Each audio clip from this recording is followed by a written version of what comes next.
Aramis. Just like that. Perfect harmony. I can see my Twitch. I can see my YouTube. Good to see all of you. And hey, Shadow, how you doing?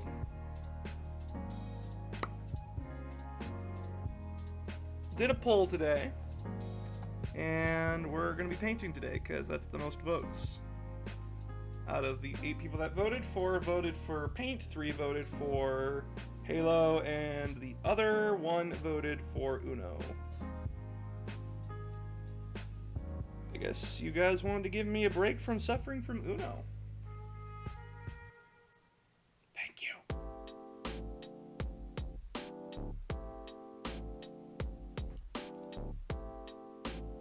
There we go, that's brighter. Ever since I got this lamp, it has made painting thousands of times less stressful than it needs to be.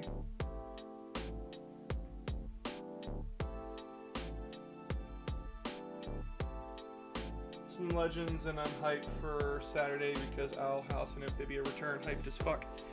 Damn! Owl House and Amphibia? Hell yeah, those shows are good. That's exciting. Listen. Didn't know they would do it. Didn't know they had the balls to do it, but they stabbed a child. The balls on those people in Amphibia to stab a child. Stab a child in front of the audience. In front of an audience of kids, no less. I was like, why did you give a warning before the episode? And then it's just like, oh, I see. They stab children.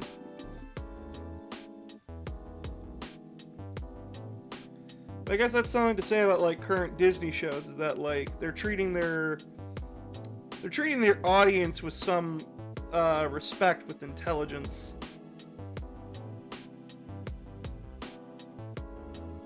And treating their bad guys like actual fucking bad guys. Cause like, guys, the main bad guy, you mean to tell me he wouldn't stab a child? How many times did fucking Megatron look at a human and go, why haven't I shot you yet? Why haven't I blown your brains all across like the fucking stratosphere? If anybody came in like at the wrong time and like didn't get the context of what the fuck I'm talking about, I'd be very scared.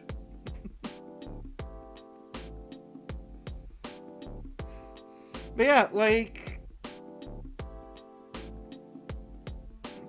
a villain, if they are being played up as, like, they are the major antagonist, they need to be played up that way. A major antagonist does not always have to be a murderer, mind you. They do not have to kill.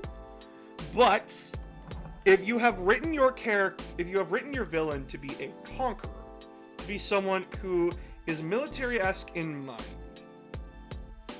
they should be willing to pull the trigger, so to speak. Both are finishing their seasons. Owl House Season 3 will have 45-minute specials, and Amphibia finishing up. They're both playing at the same time until next month. Are they going to be on Disney+? Because that's how I've been watching them.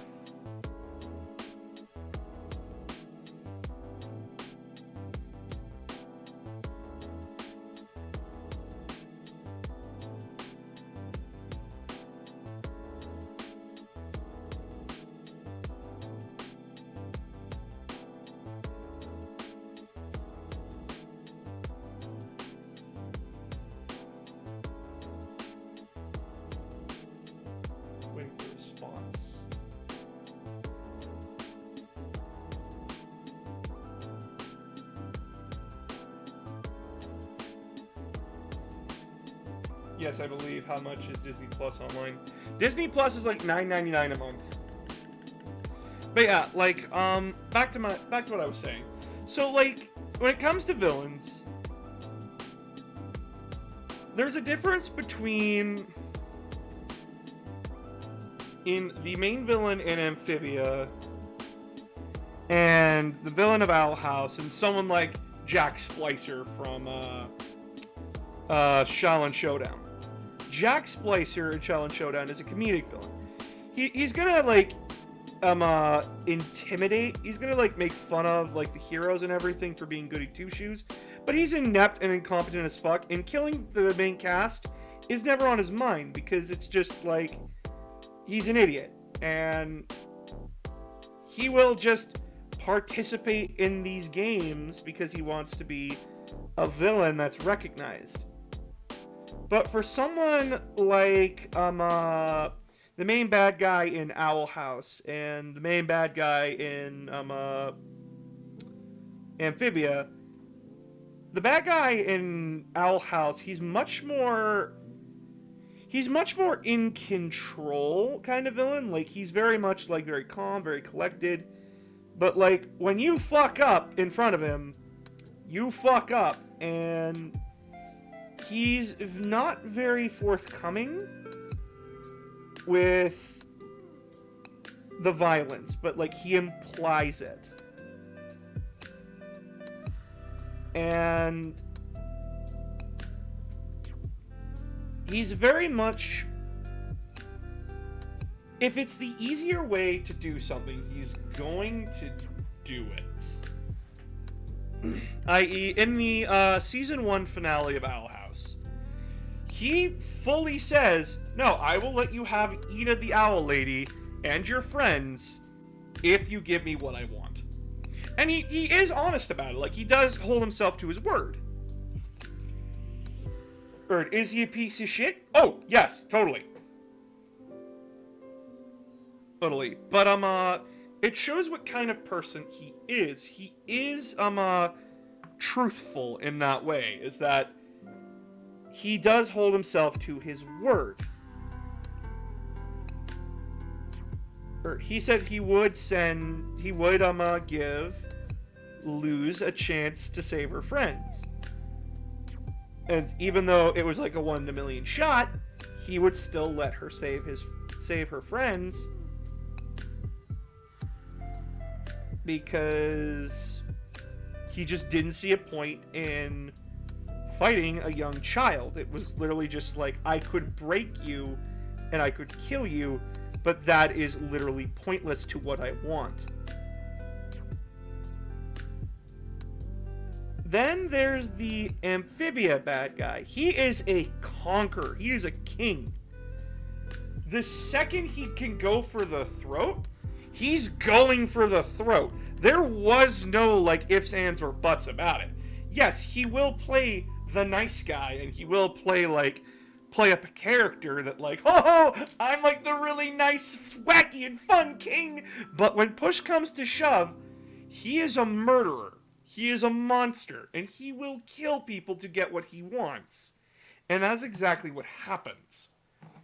And that is something that I'm actually very glad that modern media is doing with villains. Villains can be tragic. Villains can be hilarious. Villains can be dogmatically evil. Evil villains can be principled. But villains are complicated. An uncomplicated villain is an uninteresting villain. And what do I mean by, like, uncomplicated? Joker is not a complicated villain. And he is not necessarily, interesting either. It's what he does around people that's interesting. And how the world reacts to him. Joker is interesting for the circumstances that he causes, not the circumstances around, not him himself. Someone like Unicron, however, from Transformers, is an existential crisis villain, because he is literally just designed to eat. There is no malice in him. There is no, anger in his actions. There is no, like, I'm talking like original Transformers, not like the new one. Because, like, now they're, like, trying to make him, like, Satan in the Transformers religion kind of a thing. And it's really weird. but like original Unicron. His entire purpose is that where Primus gave life, Unicron doesn't care. He is strictly here to eat. Unicron is Metal Galactus. Pretty much. He's a force of nature, and how are you supposed to stop a force of nature? Who are you to stop what a living being is doing? Just to survive. Now, granted, a lot of people will point out to me, didn't he make Galvatron, and didn't he make, like, Megatron into Galvatron, along with, like, the rest of his, cohorts? Yes, he did. But that was a survival tactic. Wouldn't you make a Herald if you could to survive? It's entirely reasonable. But for, like, villains like, the King in Amphibia, or the Grand Wizard in Owl House, they are much more complicated individuals. Including in, like, DuckTales. The main bad guy in the DuckTales reboot, he wasn't a villain to be malicious about it. He was a villain because the world, he recognized that the world is chaotic. And he is a very orderly person. Unicron's a giant planetbot, right? Yeah, yes, he is. The main bad guy in DuckTales, the rebooted series, he is very much about order must be maintained regardless of where it's from. And there's a scene in the show where he reveals that, no, my grandma wrote the book that you guys use, like, every episode to get out of a problem. I do not like that people are put in these situations. That average people are put into problems that you guys activate by going on your adventures. And he does make a good point. But where he's wrong is that these things that happen were inevitabilities, regardless of who did it. The greedy will always go after the treasure. And Scrooge wasn't going at it to be greedy. Scrooge was going at it because it was fun. Yeah, was there treasure to be made? Was there money in it for him? Oh, fuck, yes there was. But he also did it because he had a heart for exploring. And they never, ever excuse Scrooge's mistakes. Scrooge does fuck up in the show.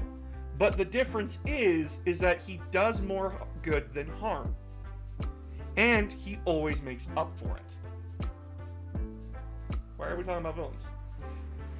Because two shows that I actually like and watch are coming back, and I'm very excited about that.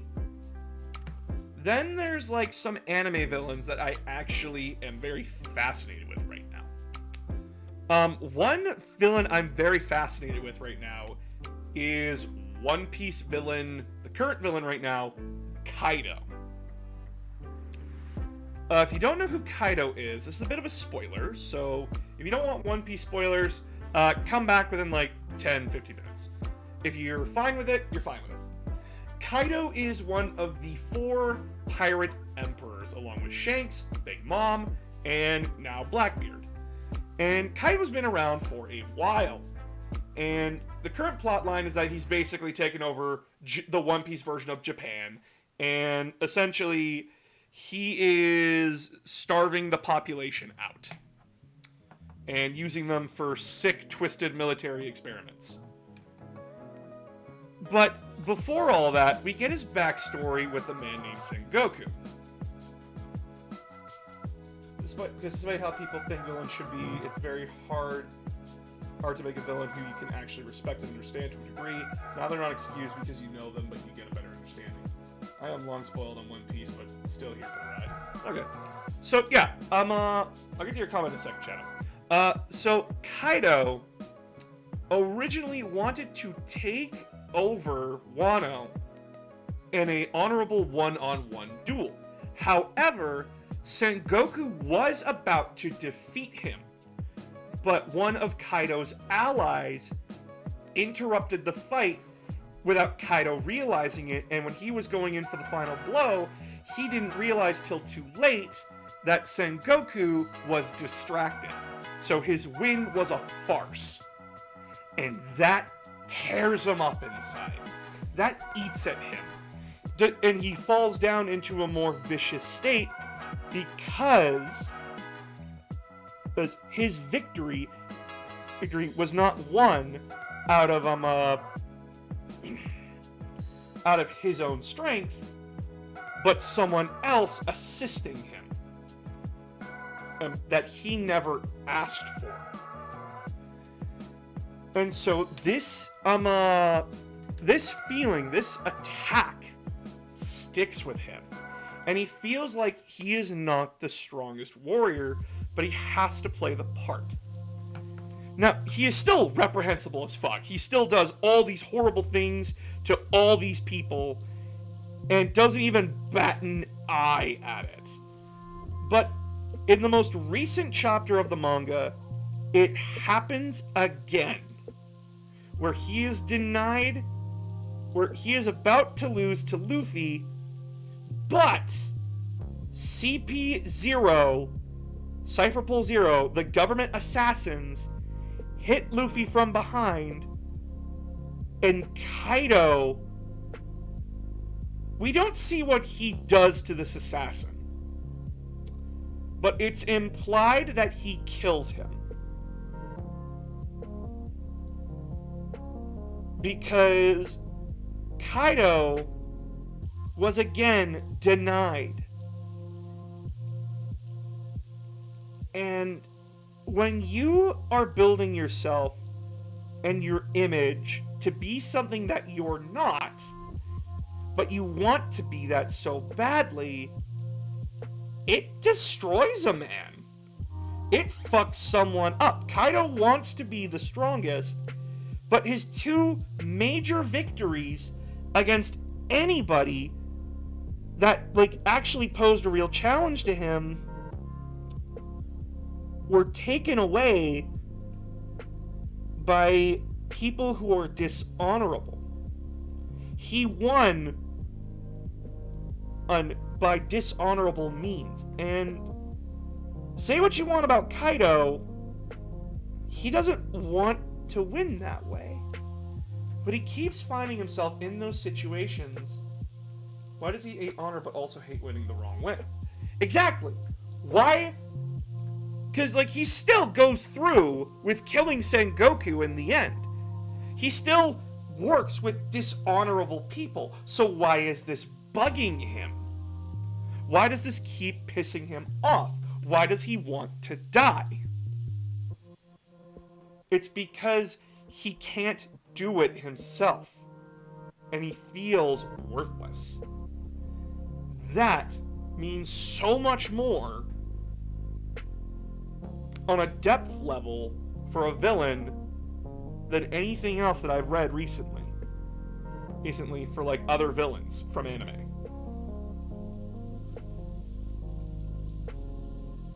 He's a warlord, he's a lord who has not earned that right. And he knows that. And it bugs him, because if anybody calls him out on it, he's fucked. And Luffy is the person that calls him out on it.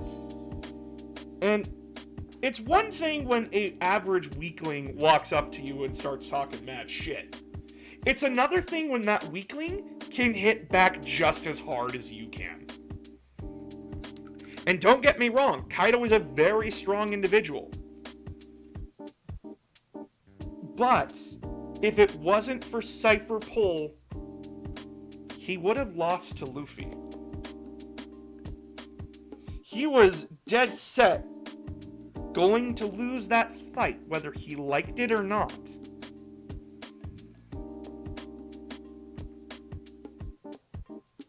and that does something to someone's ego when they're pulled out of the fire when they don't want to be.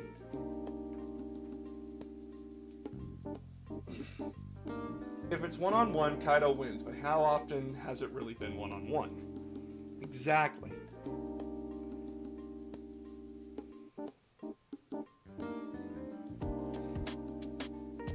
And there's a much more interesting scene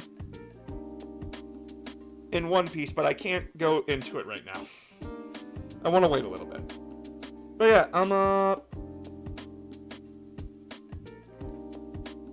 then there are just, like, there are some villains that, like, I really cock my head and wonder why do people like these villains so much.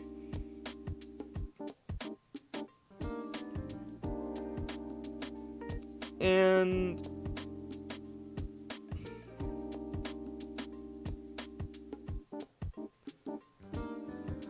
I don't have any examples right now off the top of my head, or darts from Yu-Gi-Oh! It seems to remind me of Aizen from Bleach, or darts from Yu-Gi-Oh! We don't talk about darts. We don't. When Yu-Gi-Oh! Abridged just ruined a lot of the Yu-Gi-Oh! Villains for me.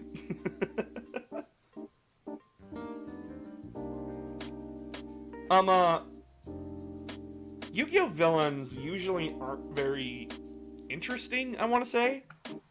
Their subordinates end up being the more interesting ones. It's the rivals that usually end up being the more interesting characters. Obito was a simp. The rivals usually tend to be the more interesting characters. Anime villain... I really struggle with anime villains, honestly. Because anime villains usually tend to be, like...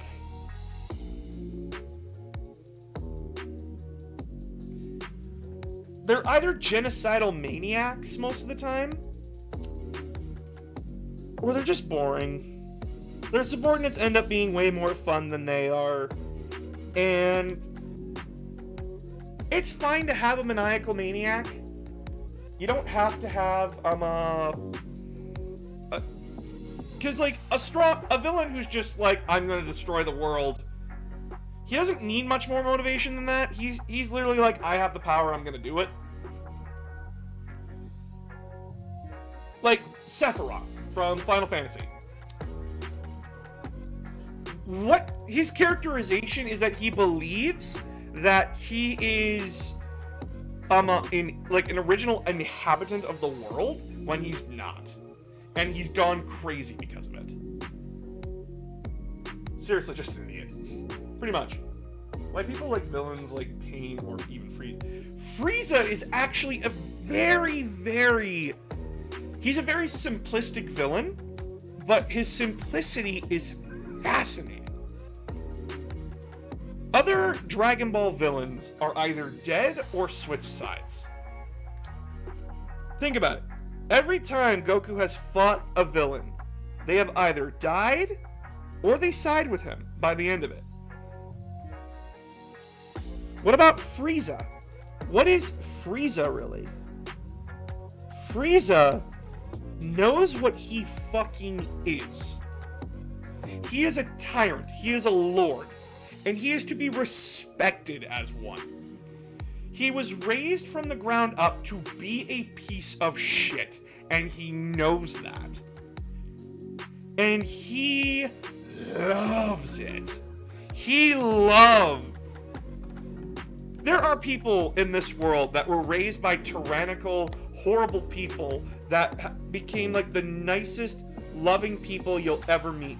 Frieza is the person that embraced his parents' legacy, where he embraced the cruel, vindictive monster that people call him out to be, because he damn well knows what he is, and he's never going to change. He is given so many opportunities to just stop doing what he's doing and be a better person. And he says, fuck that! I have more fun being an asshole. And this is something like I really like what they did with him in Dragon Ball Super. Is that he's kind of gotten into the idea of fighting, of getting stronger. Because he's seen what happens if he's not top dog. He gets fucking pounded into the ground. But he's also not stupid. I personally like Cell at the beginning, OG, the Cell games, but I lose respect for him towards the end. Because rather than honor his promise to let the Earth remain intact, he was going to blow it up because he didn't get his way. That's the Frieza. That's the Frieza coming out of him. He himself and reincarnated, but he said no. Yes, because he knows who he fucking is.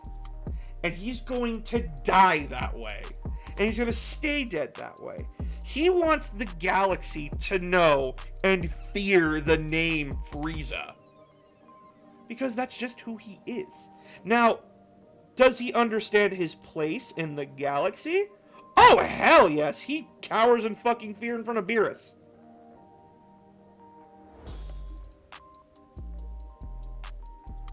He literally shits himself in front of Beerus. Because Beerus is a lot more chaotic than he is.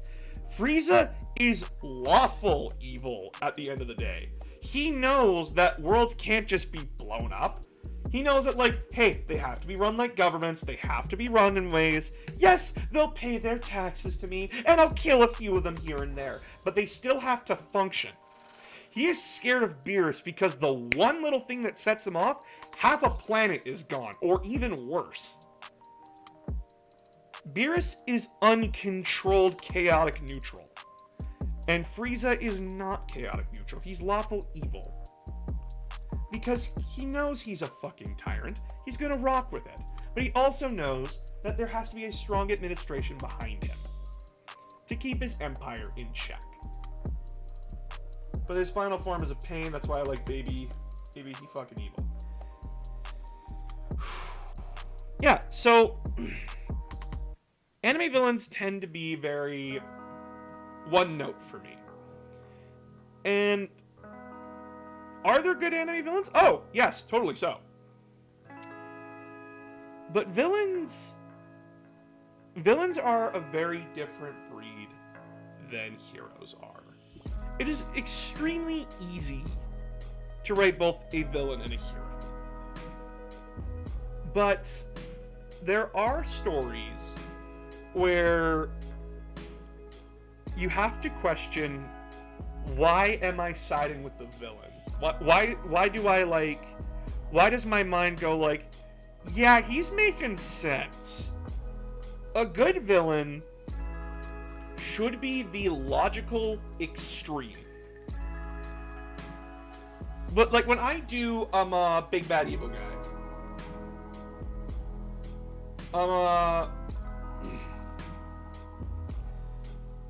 he is the embodiment of my views taken to where I say fuck everything, I'm gonna do what I want, but I'm gonna do it to benefit everybody. Now, in a way, that's a good thing, because he's doing it to benefit everyone in the end. But he does do it at the expense of others. And that's kind of the problem with him, and why he's labeled a villain, because, yeah, sure, he does do good things, but, like, he robs banks, and he brings chaos to, like, everywhere he goes. And, come on, guys, I made a joke of him holding a convention hostage. Also, first guy done.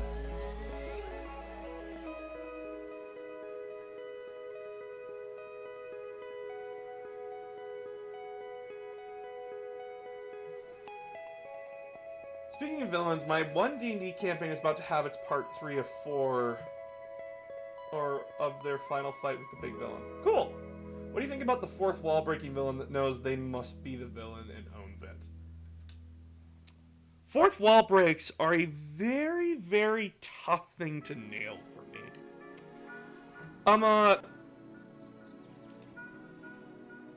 as an example. I hate Deadpool in the comics. I think he's annoying as shit, and the writers are just literally pulling out memes, like way dead memes. And chimichangas are just fucking annoying. I like how they do the fourth wall breaks in Deadpool the movie. Because it's quick, it's snappy, he acknowledges it, and it's not making fun of how lazy the writers are. It's drawing attention to that he knows that he's in a fictional universe, but he's also still a part of that fictional universe. And that, like, his actions still have relative consequences.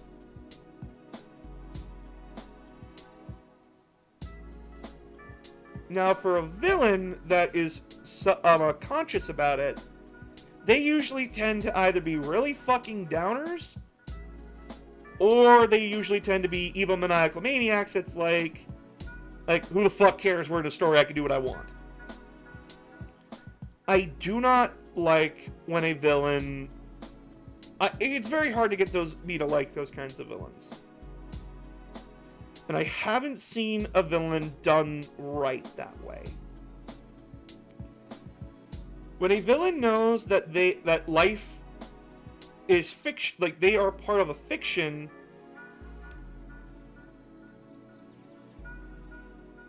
that would be Rob from Amazing World of Gumball.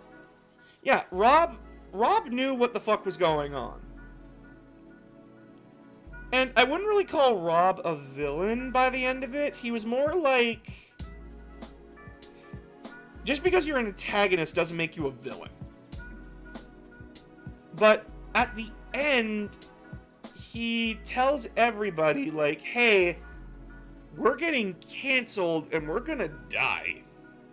Or whatever the fuck they did with him now in Cartoon Network's new, Adult Swim's new show, where, like, all these cartoon characters are being absorbed by, like, some sort of sentient mass. It'd be cool if they tie that in with the Gumball finale, but, like, I have no idea. It is very hard to do villains right for me. Also, the villains such as Stain or Gara, who you understand really like, but you can't help the fact that they still kill people to further themselves. Now, Gara doesn't do it later in the show, but you can see he evolved from when you first saw him. Yeah, antagonist. Stain is a very... this is what I like about My Hero Academia. It looks at a world where where if superheroes were real, they would be celebrities. And Stain is very much the equivalent of a Superman fanboy who is very aware of what that kind of celebrity status can do. Because in My Hero Academia, we see in their world that there are heroes that aren't doing the heroing because it's the right thing to do. They're doing it because they were born, they got very lucky when they were born and got a stupid amazing quirk, like Bakugo got explosives as a power, and Todoroki got fire and ice.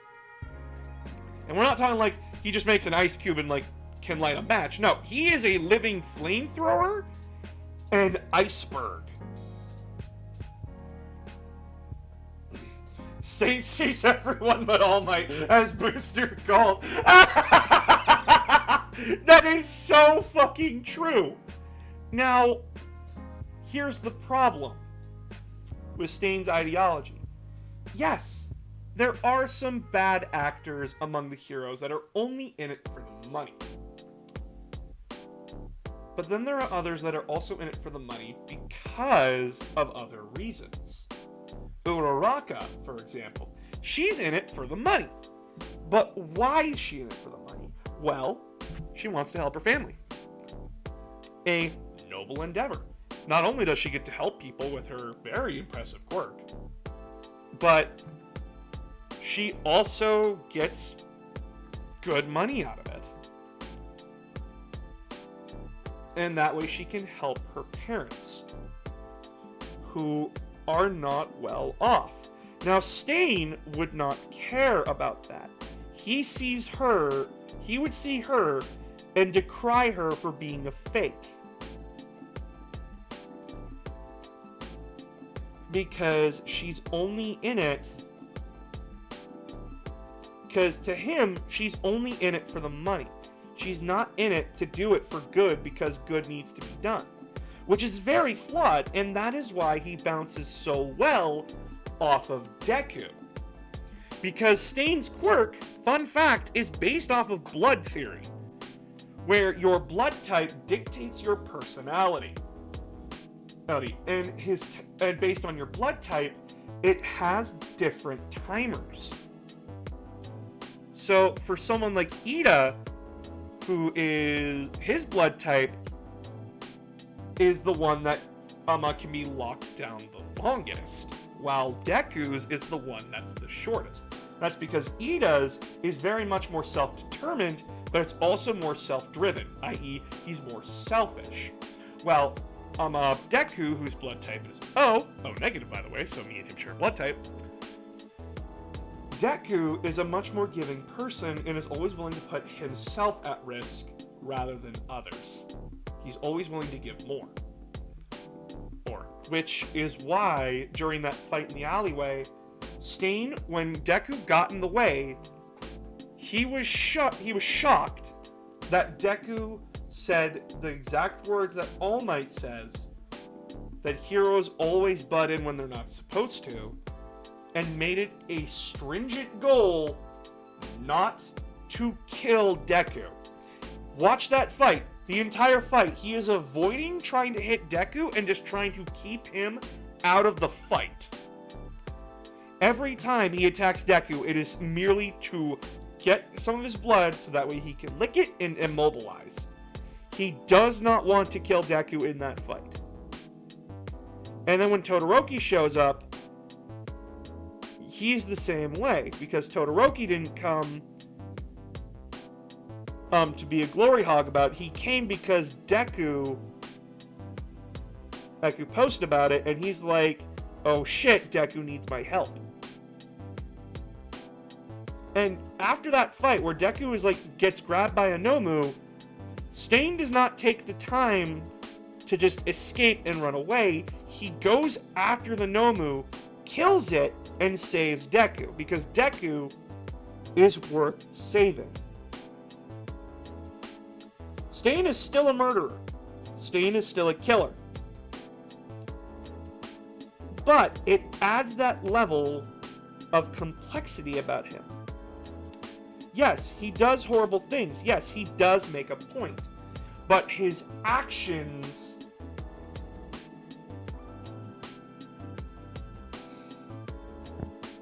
and got one for all via a blood transfusion. I would be fucking laughing my ass off if that happened to me. And I do not trust myself with the power of one for all.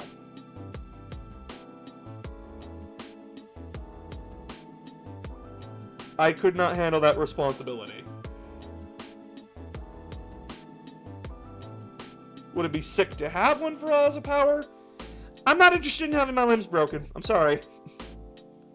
There's a lot of strength training that comes with that, and I'm not willing to put in the work for that. I can do good in other ways. I don't have to punch the things to go away. Now, for someone like Stain, Stain is very much like Deku, but Stain is taken to that logical extreme. Stain basically is Peacekeeper from the second Suicide Squad movie. Yes! Too lazy to be here. Okay. No, just not willing to put in the work that it would take to be ready to handle the powers of all for one. Well, one for all. Remember, Deku had to go through, like, a summer's worth of, like, body lifting and weightlifting to even come close to just not exploding when he used One For All. Remember that. I am not willing to do that, and One For All has such a dangerous thing around it. I am willing to admit I cannot handle that. I would crack under the pressure.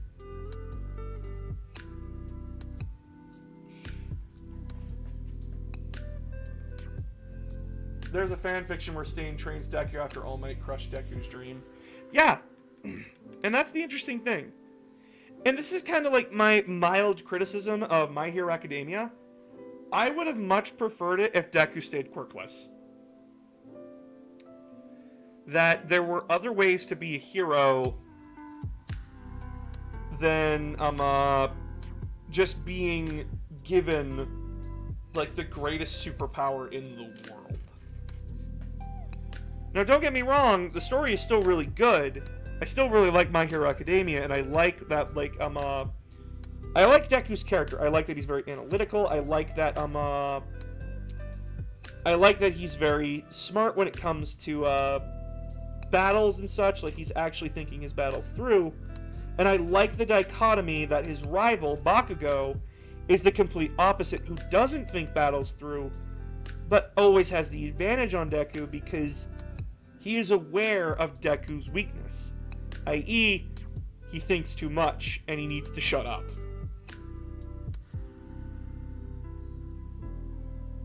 There's a time and place to think, and there's a time and place to act, and Bakugo knows that you think off the battlefield and you act on the battlefield. Summer's worth of near non-stop training. Pretty much. 10 months of extreme lifting and dieting. I can't do that. I need my McDicks. I'm sorry. I need my shitty food. One villain I detest with every part of my body isn't All For One, but rather, in fact, 9 from the movie. Because all he wants to do is wipe the world, so only strong people will live. Yeah, Darwinists are boring as shit. Darwinists are boring as shit. I fucking despise them. Because their argument is, if you weren't lucky, if you did not win the genetic fucking lottery, you deserve to die. That is boring as shit. That's not a good motivation. You're just an asshole. And you would not have these beliefs if you were a weak fucking miscreant.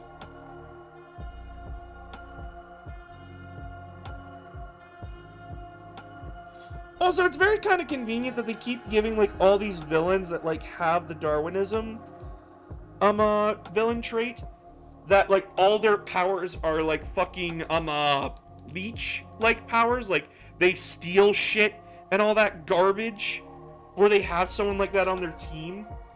Because if you're an actual Darwinist, and you had someone like that on your team, you would snap their fucking neck.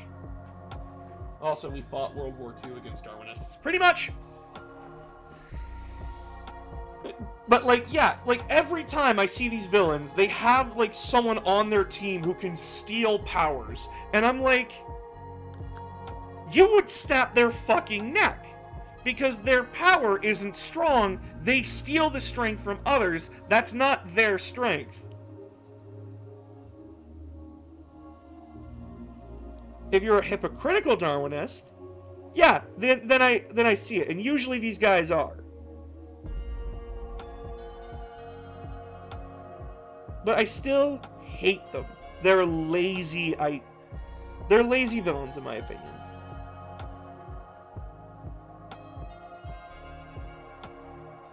And it's kind of like why I'm struggling with, like, the show Young Justice, really, because the main bad guys, the Society of Light, are just Darwinists at the end of the day. Lex Luthor, Queen Bee, Savat, Vandal Savage, Tyrion, Deathstroke, they're just Darwinists at the end of the day. Bakugo could be a great hero if he hadn't had Society inflate his ego. Yes! Accurate. And then there's, Now, someone would ask me usually like, so what do you think about like villains from like 40K? And then I have to ask specifically which villains are we talking about here. Because there is, I'm going to say this, and I'm going to say this again and again and again. There are no good guys in Warhammer 40,000. Also, hi Shadow.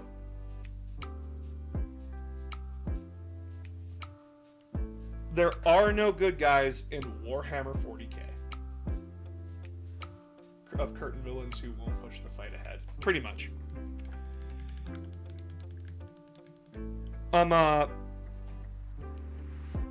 The major bad guy of 40K is supposed to be Abaddon.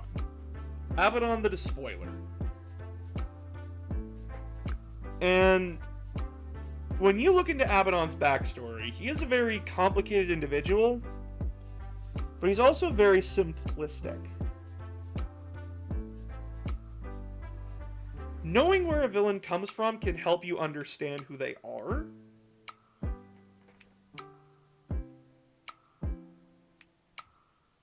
But it does not... He's awkward, basically, for me. Because he's complicated in some stories, and then he's stupidly simple in others. In one story, he could be a brooding...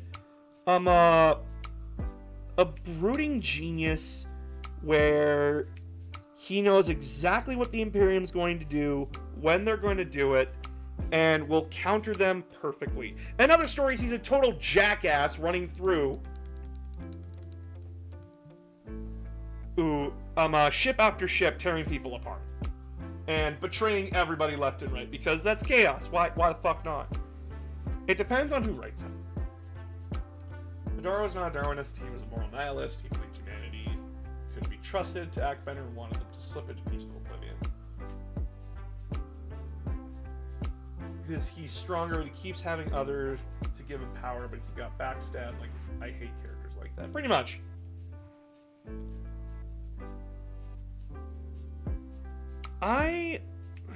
Okay, this is something I need to talk about. I hate stories that are just viciously mean to not only its audience, but to its characters. It's why I can't stomach shows like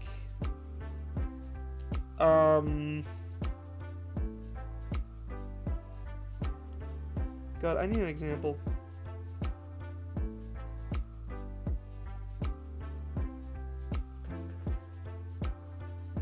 Yes!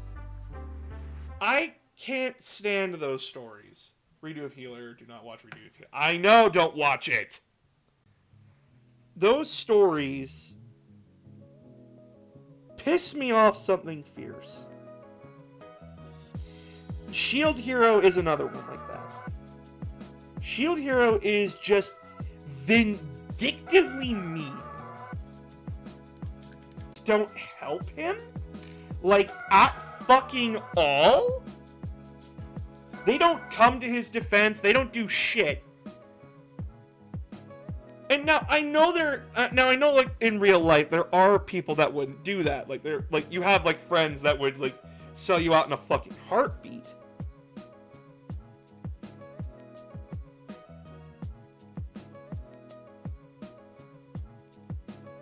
But come on.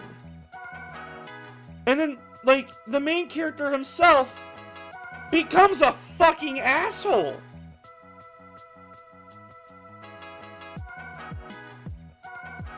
Like, the asshole who's like, at the beginning of the episode, like the beginning of the series, like slavery's bad, and then you catch him in the literal, after he's been exiled, he's buying a slave.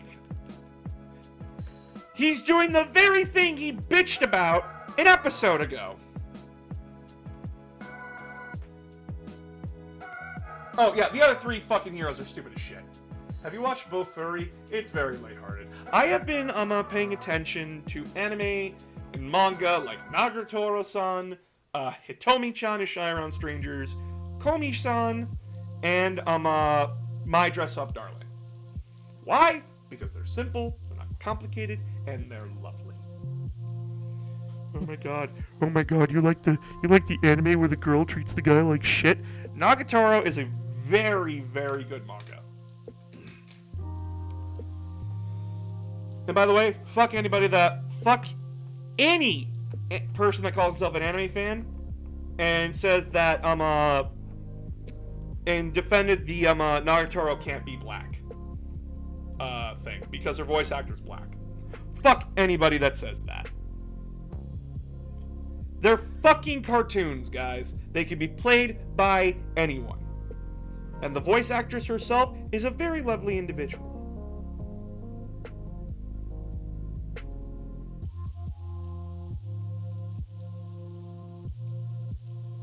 If we want to be pure about everything, all those pretty Japanese girls would not be played by white people, just saying. It's true. They would be played by Japanese people. And guess what? Sometimes someone's just better for the role than someone else.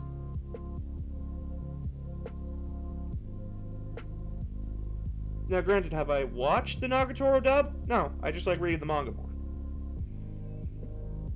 Oh, speaking of anime, me and my boyfriend just got, well, one of my partners got done watching Skate Infinite.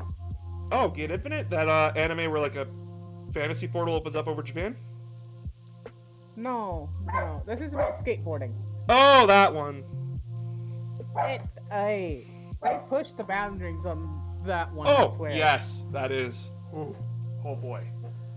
Well, furry is mostly just cute girls doing cute things and also breaking an MMO with a tank build. That's funny. It's true, though. I am very much about anime right now. I'm fine with anime going dark places. I'm fine with anime asking those deep, deep questions. And, like, those questions that don't have a straightforward, simple answer.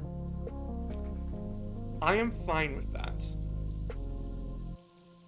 But I am not okay when the anime is just mean-spirited from beginning, middle to end.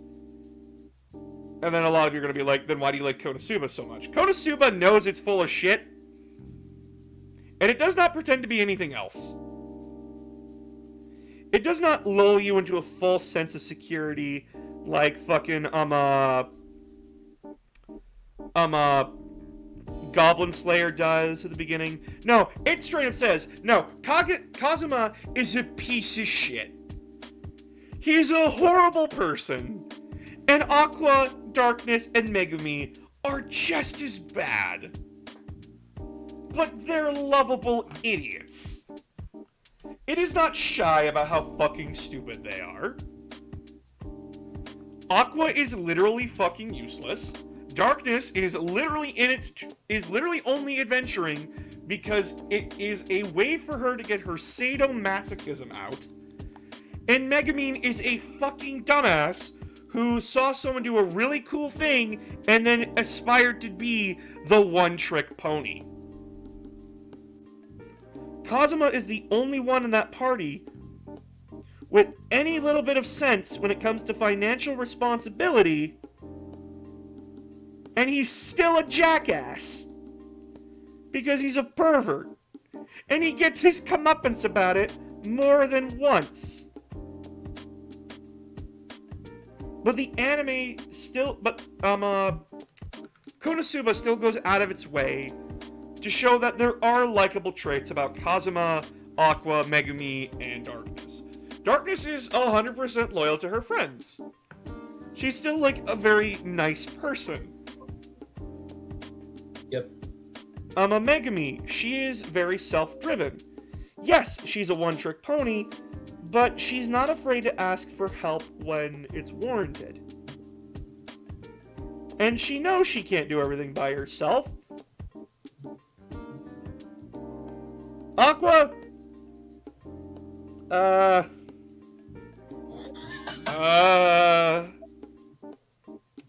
very self about that one. You know, it's very hard to defend Aqua when even Kazuma's, like, even designated her worst girl. And Kazuma's standards are very low. Kazuma's standards are incredibly low. Like, guys, in the light novels, he starts dating Megumi because she's legal. Yeah. And they look at him like you're only dating her because she meets the minimum requirement. He's like, hey, I'm 18, she's like 4 years younger than me. Which is really squicky, by the way. Yep. And a lot of people look at me, it's like, you're gonna read an anime where like there's a pedophile in it? Guys, if that's the lowest bar that we have to cross 95% of Shonen Jump off the goddamn list. Yeah. Hey guys, remember Yu-Gi-Oh? Yugi's grandpa's kind of a pervert. So no watching Yu-Gi-Oh anymore, I guess. No one can like Sanji. I fucking hate what they did with Sanji. Sanji had his principles, and then they just made him like extremely fucking annoying. And then they tried to fix him with like the whole Kick Island shit, and that like nearly salvaged his character for me.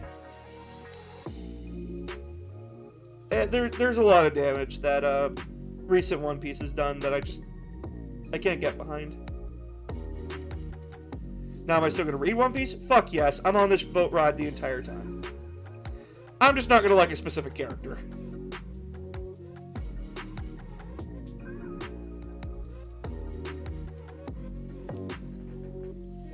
Even though Sanji's backstory is fucking tragic.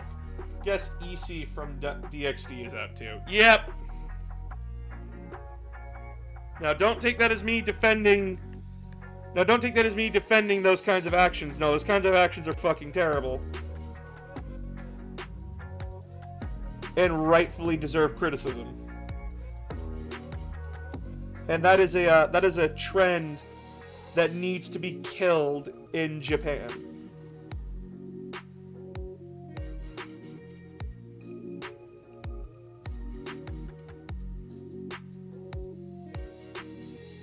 Because, like, I don't like Master Roshi for being a fucking pervert. I like Master Roshi because he has a very good philosophical way when it comes to martial arts and his view of the world. And that, like, I do not remember Roshi for his perverted antics and trying to fondle Launch's chest.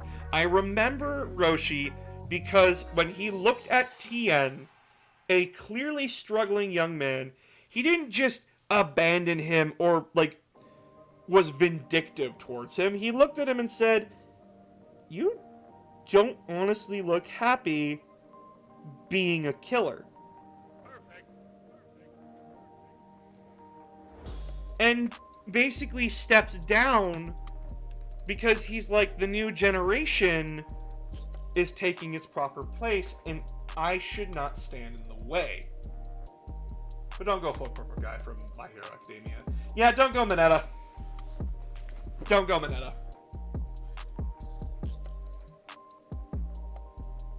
At least in My Hero, they show that that's considered bad behavior, even if they aren't removing it entirely. And don't get me wrong, My Hero Academia looks at Mineta and says, yes, this joke is old and tired, get it out of here. Mm-hmm. It's just taking fucking forever. Yep. And they do not express that Mineta's actions in a positive light. It's always in the negative. Yes, is there funny things that come out of Mineta getting his fucking comeuppance? Yes. Like Jiro poking his eye through the peeping hole. Or the one kid at the bathhouse who straight up says, if you want to be a hero, maybe you should learn some fucking decency, and bitch slaps him off the side of the wall. That shit is funny. I appreciate those jokes. Yes, does it start out with Mineta being a fucking creep? Yes, but it ends with him getting his fucking comeuppance.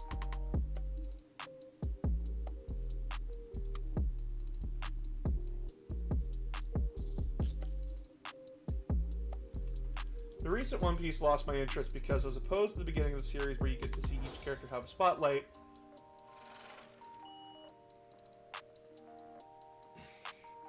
I don't... Not really. The most recent arc, Luffy has lost his fights. Luffy's been actually losing a lot more lately. The whole fight with Big Mom on Whole Cake Island, that was not a fight he could win. That's a fight where, like, everyone was like, no, the operation here is get Sanjay and run. That's the whole operation, is to get Friend and run. They know they could not beat Big Mom. And Luffy only wins his fight with her number one because he literally just outlasts the fucker. Because he's gotten his shit pushed in so much he can get back up.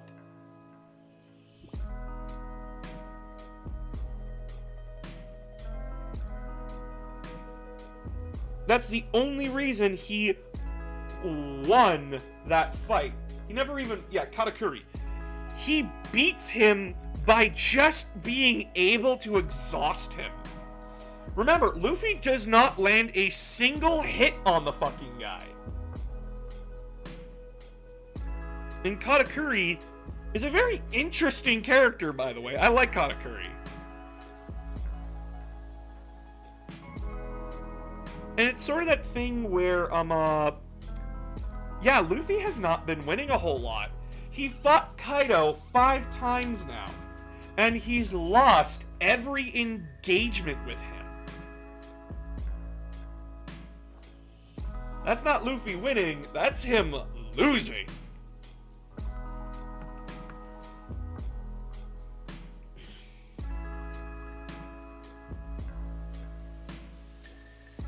Now, granted, in the most recent chapter, we got, like, a revelation, and I'm very excited about it. Like, I'm extremely excited about it, but, like, that's spoiler territory. I don't want to spoil anything.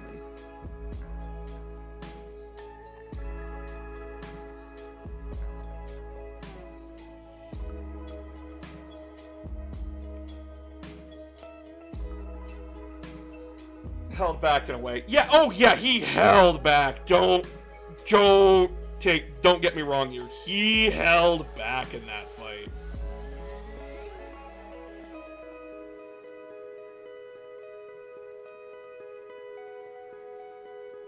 Luffy did not win that fight through skill. He won that fight because he literally just outlasted the guy.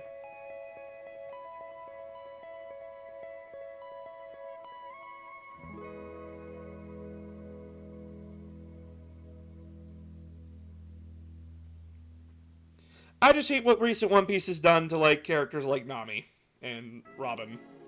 Characters who did have agency, characters that did know, like, what the fuck they were doing, characters that, like, weren't put on the sideline. When the shit hit the fan, Nami would always stand up to fight. Now it's just running gag. She's literally useless. And I'm like, oh, come on, guys. But, like, One Piece is, like, a cast of, like, tons of fucking characters. And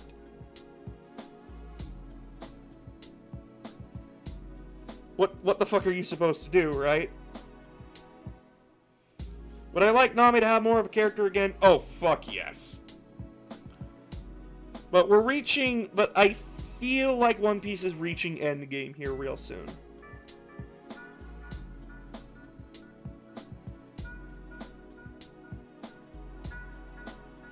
Because, like, we got a lot of revelations.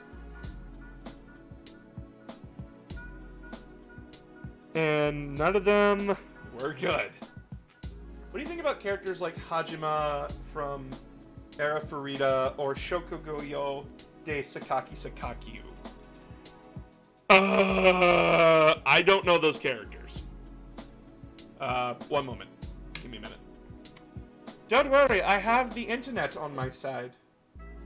Hajime is one of those revenge-driven characters from Arifureta, which is a shortened version of the Japanese title, which is English translated to "The world's most common, the most common place becomes the world's strongest." Oh. The man who goes full emo down in the depths of the dungeon.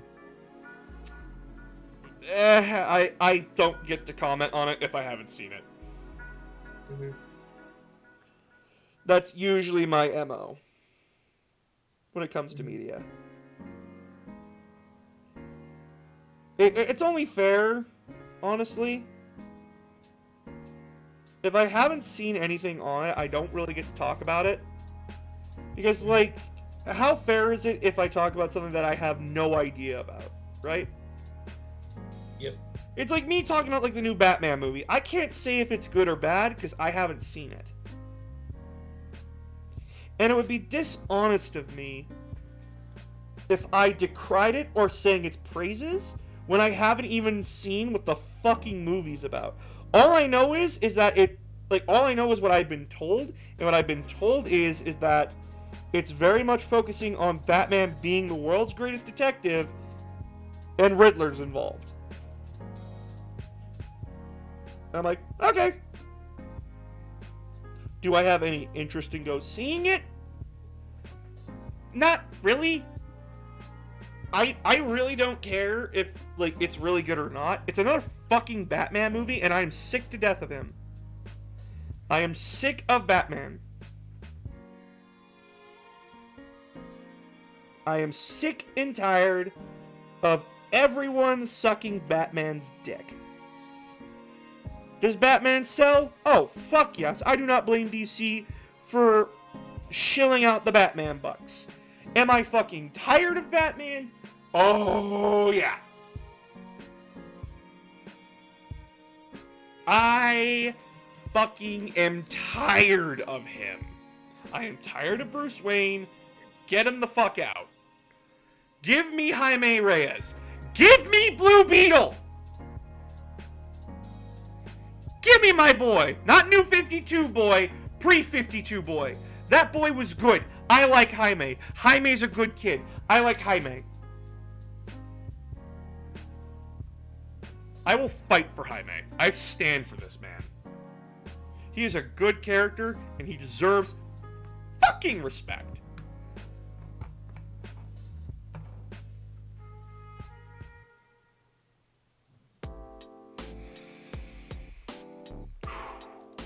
Okay. DC tends to forget about its hero catalog unless it's Batman and maybe Superman. The DC does not treat its Rogues Gallery very well. Really. For heroes like Wonder Woman, there is a 50-50 chance where her writer will know everything about her, will understand her mission, and will treat her with the dignity and respect that is given of her character.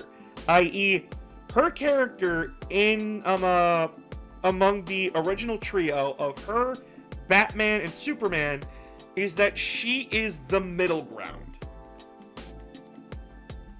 But she's also the one who is willing to put the animal down when she needs to. She is a warrior. She is the one willing to stab a fucker to get shit done. Now is that her first and only option? No. She says, I will always make sure that there is always a chance for survival. That there's always another way until there isn't. She will kill only when she has to. She's a member of the Justice League that will gank a fucker, but she's also the member of the team that understands. Yeah, she will always try to save somebody. She's not afraid to put someone down, but she doesn't do it. But when she does have to put someone down, it's a tragedy to her, because she has to. Mm-hmm. Unless you're Injustice Wonder Woman, then you're just a genocidal maniac, because, oh boy, Superman's tats out, really nice. Yeah, kinda. I mean, the Injustice universe is very, very fucked up. It's the perfect utopia that becomes a dystopia really fucking quick.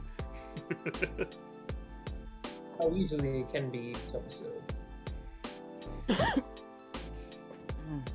I would took more Batman if they start using the more realistic rogues like Clayface. And that's another thing that bugs me. How many of Batman's rogues gallery have gone good, but no one else's have? Harley Quinn... Actually, Flashes. Flashes? Flash tends to actually have fairly... Only his like, D-list ones. The problem is all the, like, negative Flashes, the Dr. Zooms and such, or just all kinds of problems. Yeah, well, it's not just him, but it's mostly Batman's rogues gallery that go good. Yep. Think about it. Out of every villain that you know in DC, who's gone good recently? And where do they come from? Harley Quinn, Poison Ivy, and Catwoman. Riddler. Riddler's a good guy now? In the comics, he is. He wanders the line a little bit, but he's been actively working with Gotham Police to keep the organized crime down and helping them identify both moles and ongoing smuggling operations. Oh, shit. Okay. But again, my point still stands. Mm-hmm. It's mostly Batman's villains that are going good. And that's a good thing, that like, hey, villain, you're not stuck as a villain. Just make villains just evil versions of him. Yes. Yes, prove me wrong. Flash's villains are just versions of him.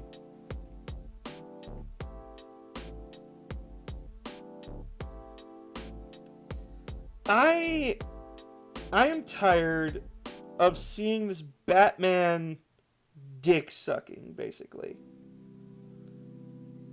You know what my favorite DC story is? Superman versus the Elite. Or its actual title is What's Wrong with Truth, Justice, and the American Way? Now, the point of that story is the idea that heroes should be... If heroes should be judge, jury, and executioner. Because a new hero team pops up called the Elite, led by a man named Manchester Black. And these guys do not fuck around.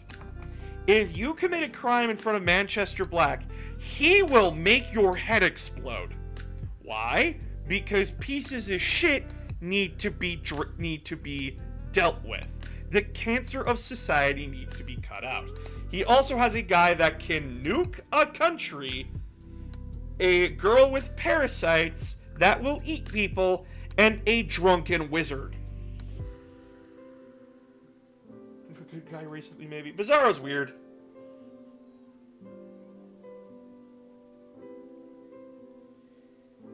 And the idea is that they respect Superman, but his way of doing things to them are old and stupid. They are the people that are willing to put the animals down, even if it's petty. Like, their entire motto is that if you do a crime, you should just be fucking killed for it. No ifs, ands, or buts, no trial, no jury. You fuck up once, you're dead. With no examination of why that person did what they did, with no jury. And in the story, Superman has to struggle with that. He is struggling with the idea that maybe his way of doing things is old. And there's a good conversation that he has with his adoptive dad. And his dad says people want quick and easy solutions. They don't want to think about the hard stuff. They just want someone to solve the problem. And sometimes, yeah, how could you not agree with that? Like, if someone's a terrorist, fucking kill him. But when we start applying that logic to everything, when we start seeing every problem as nails and we're the only one with the hammer, there's a massive flaw in our logic. Regardless of who it is, if they commit a crime and your only response is, well, they deserve death, but the crime is like stealing bread because you're hungry, then where's your argument that they had any other choice? Pretty much. And this is why I also do not like the argument that heroes like Batman or Iron Man or Captain America or anyone else should kill their villains. I do not like that argument. And whenever someone's making that argument, they're just pulling, well then, why haven't they killed Joker yet? Why haven't they done this, this, and this? Because if you kill Joker, you are proving him right. Exactly. You are falling into the very same trap that he fell into, and he knows you are. He is trying to get you to kill him. It's just a way for someone that Batman could save to call him out on his bullshit, but at the same time it shows why Batman doesn't kill. Yes! There is a very good reason in the stories why Batman and Superman do not kill. Wonder Woman kills because... Wonder Woman kills because she has to, and because she was raised in a society where sometimes, yeah, killing is the only answer. Is it a shitty answer? Yes, it very much is. But she also understands there's a difference. There's a difference, yeah. Tell me, if Superman went murderous, who the fuck is gonna stop him? Batman says, I could maybe stop him. But you know exactly what Superman would do? He'd kill Batman first. Because Batman's the only one who would know how to beat him. Everyone else, they either fall in line or end up like Shazam in Injustice, with 2 holes bore through his head. Superman is fucking terrifying when you really put him under a microscope. Guys, before... I mean, it's why Lex Luthor isn't necessarily wrong. Yeah, If you go about it the wrong way, absolutely. I am very happy Superman is standing in front of me when the bullets are coming and not standing behind guys shooting at me. The story of Superman versus the Elite, Superman shows exactly what would happen if he gave in to the Elite's mindset. He tears them the fuck apart. He hits the Parasite Girl with, like, a toxin that gives her a heart attack. He sucks the air from a limited atmosphere, suffocating the Hat, i.e. the drunken wizard. So that way he can't fucking talk. And he doesn't actually do this, but it's implied that he hits Coldcast really fucking hard. And his line saying he went into orbit at Mach 7, and if you had super hearing, you could hear the pop. I do not want to hear that from Superman. I do not want to hear that from Flash. I do not want to hear that from Wonder Woman. Wonder Woman does not take pleasure in her kills. If she started taking pleasure in her kills, Krusty wants off the monorail, please. I don't want to be on this insane fucking ride.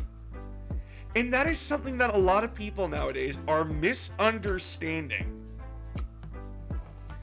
When someone has incredible power, it is a very fine line that they walk.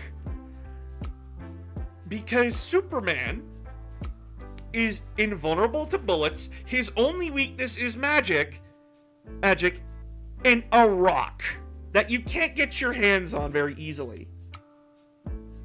Remember, it took Bruce Wayne millions of dollars to get a fragment that he could turn into a ring. And, by the way, that's prolonged exposure. And Earth 1 Superman, when Batman just like flashed the ring at him, just took the ring, crushed it, and said, in the hand. He's just like, I thought you were better than that, and then left. He starts turning to plasma. There's one story I want them to do for Batman is actually the Batman Who Laughs, because it shows what happens when Batman gives in and kills Joker. There's a lot more to the Batman That Laughs than just him giving into the Joker. It's Joker infecting him with a toxin. It's basically the ultimate Joker toxin. Yeah, it's basically the plot of DC Metal. No, it's basically the plot of fucking Batman Arkham Knight. That's something I pointed out to a lot of people. I'm like, so it's just Arkham Knight? What? And people legitimately went like, what? And I responded with, in Batman Arkham Knight, he is dealing with Joker blood through his veins, and he is slowly becoming Joker. See, the difference is there, in the DC Metal event, it was instantaneous. There was no way to stop it. Yeah. That's why everything. And now I'm annoyed with the Batman Who Laughs. That it is the same thing as Arkham Knight. And now I'm very fucking annoyed with Batman Who Laughs. Because it's all they know what the fuck to do with him. Yeah, just i.e. poison him. He's the kind of guy where, like, they're just like, oh no, he always has a plan. No, that's fucking dumb. I guess it is essentially Arkham Knight. Yeah! Guys! Batman Who Laughs is basically just, what if Arkham Knight, he actually gave in? That's essentially the argument.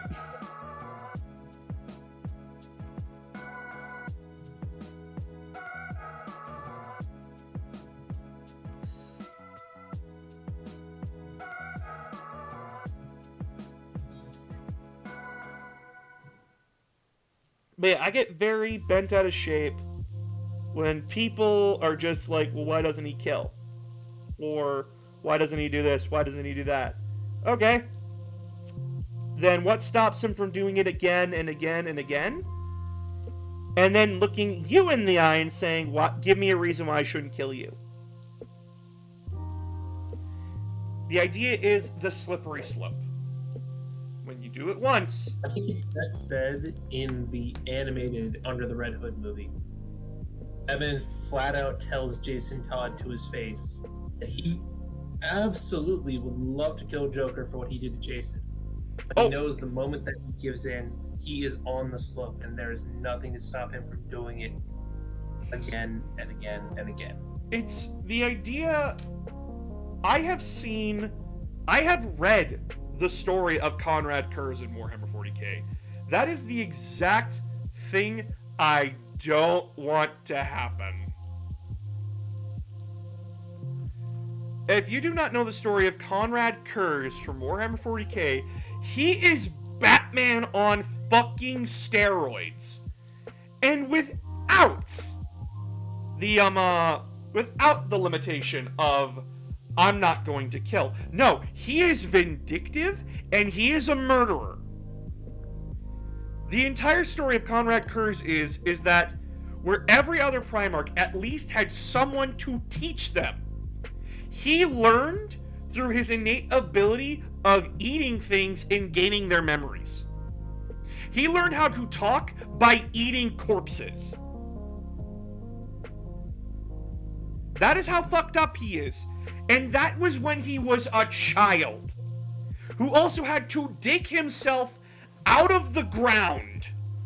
Because when his pod hit Nostromo, which is Gotham on steroids, the planet, his pod hit a city and leveled it. And instead of going to figure out what the fuck could have done that, the people of Nostromo said, fuck that, bury it. Because we are not dealing with this today. Also, here's the complete model. Sounds like the people in Nostromo in a nutshell. Oh, easily. And eventually, Conrad dug himself out, started eating people to survive, because that's what he needed to do. By the way, cannibalism was not uncommon. And he started learning of the injustices of Nostromo, where the upper class was nothing but criminals, and the lower class was also nothing but criminals, but they were criminals because they had to survive. And he said to himself, if they're all guilty, then how the fuck am I supposed to save them? His response was, I will become the very thing they fucking despise and fear. And he started killing indiscriminately. He would kill anybody for any reason. He'd kill a gangbanger for killing someone. He'd kill a mother who stole bread to feed her kids. While her kids watched. Like, he pitched her from the fucking roof. And it still didn't stop crime. Oh boy. Of course it didn't. And then he got the idea of torture. And displaying that torture. And making it so hard to be a criminal in the city that you were at that you would rather hide in a hole and starve to death than commit a crime. And then he would move on to the next city and not even give them the experimental phase. He would just do what succeeded with the last city and move on. It got so bad to a point where he would not kill his first target. He would kill everybody around the target. He would make them beg for death. And only then would he capture them and then hack into every single radio source, television source, everything. And then display the torture for everybody to listen to. Because this is what happens when someone like that gets a hold of you. Mm-hmm. And then he was such a monster that all the noble families on Nostromo basically agreed, no, this fucker needs to die. And they all met in the one spot, and guess who was waiting for them? Nighthaunters. And he said, and I quote, "Make me your king, or I will make myself king on a throne of your corpses." They then asked him, why did he do this? Why did he go so far? And why was he doing it? And he responded with, and thusly, I work in such mysterious ways that you could not comprehend. And they asked him, your peace that you offer is the peace of the grave. No matter how big or small the crime is, the punishment is terrible death. And his response was, yes. And look how peaceful it is. He then ruled Nostromo for 10 years. That place. Oof. Hey guys, Before he's done. if that Batman ruled your planet for 10 years, I don't think you want Batman to be a murderer. Yeah. And by the way, this is a Primarch. He is like 10 feet fucking tall, pure muscle. Who is a supercomputer of a human being. There is no running away from that. He will find you and he will murder you.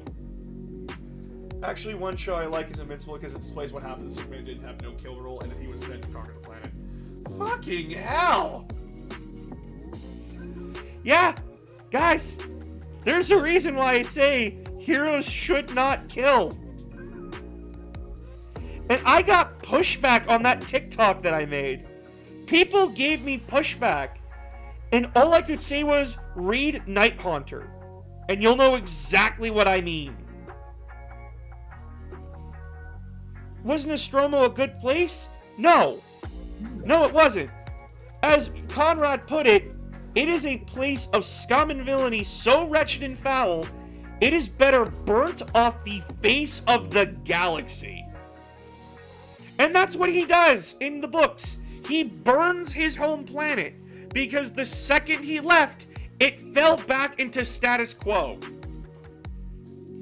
The only thing holding that planet together was fear. And the second the very thing that was causing that fear left, it fell back into status quo. Because of course it did. I've heard it described as what if Superman was a colonizer? Oh, fuck. Yeah, Invincible is... That's not too far off. Invincible is what if Superman was a colonizer? Yeah. Very easily. Trust me, Invincible is a very fucked up story. Does it have a happy ending? Yes. Yes, it does. But it is a very fucked up story from beginning to end. And it is not for the faint of heart. Like, Berserk? Berserk is not for the faint of heart. Berserk is absolutely not for the faint of heart. Great story, though. Great story. Oh, great story. Do not read unless you are okay with watching a donkey attempt to rape somebody. I mean, that's the mild part of it, but yeah. Yeah, and when we say that's the mild part of it, we're serious. That is the easiest thing that happens. And I don't want to talk about Berserk on stream because like that shit. Now, a lot of you are going to point out to me, you said you don't like vindictive stories. Why do you like Berserk? Berserk is not vindictive. Berserk is brutally real with its setting. It is a setting where Guts is just trying to find a place to live out his existence in relative peace. It isn't a power fantasy. It is the story of how politics and how dreams can either make someone or break someone. It is a story of two men who are so similar yet different.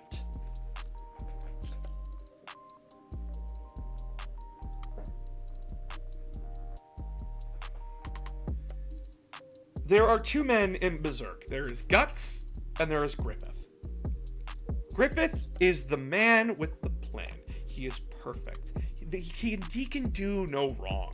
People worship the very fucking ground he walks upon. And he has no equal. When he recruits Guts into the Band of the Hawk, he makes it very well clear that Guts is his property.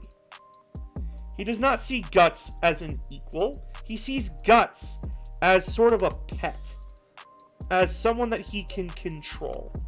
Because someone said that soldier cannot be controlled. And he said bet. And for a while, Guts falls into Griffith's hype. He sees Griffith as like this perfect warrior that just can't be beaten. But then Griffith orders him to kill a rival.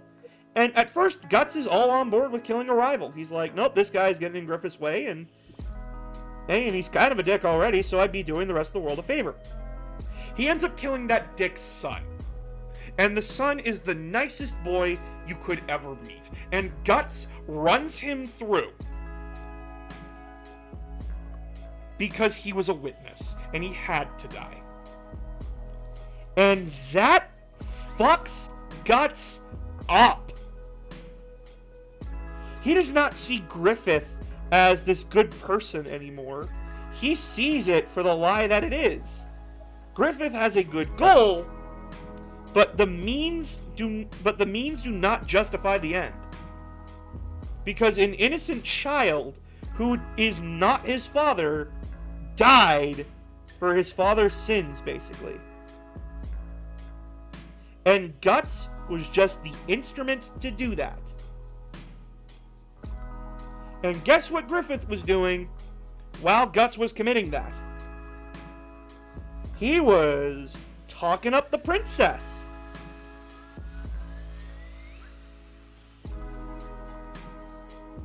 Yeah, how good is it to see that the man that you consider to be a friend to you is trying to get in the princess's pants after you just murdered a man for this man? Kind of fucks you up. And Guts decides that the last campaign he's going to leave, because he's not Griffith's equal, he's his errand boy, and he doesn't want that. He wants to be seen as an equal. And Griffith looks at that and says, no, you are mine and you are not leaving. But instead of Guts getting his ass handed to him this time, he hands Griffith his ass to him on a silver platter. The first loss Griffith ever suffers, and it breaks him. He falls apart. He falls apart so hard, he has sex with the princess when he doesn't have permission to, and he basically breaks down when glory is within his grasp. Because one man beat him. He loses everything. His company is disbanded. His company is labeled wanted criminals by the court. And Griffith is captured and mutilated. Because he couldn't keep it together because Guts denied him. And instead of accepting his mistake, his fate, his fuck up,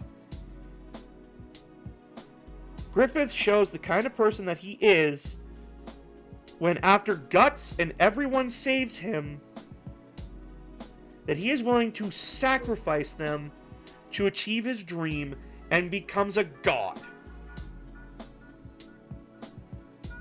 Bringing literal hell to the planet.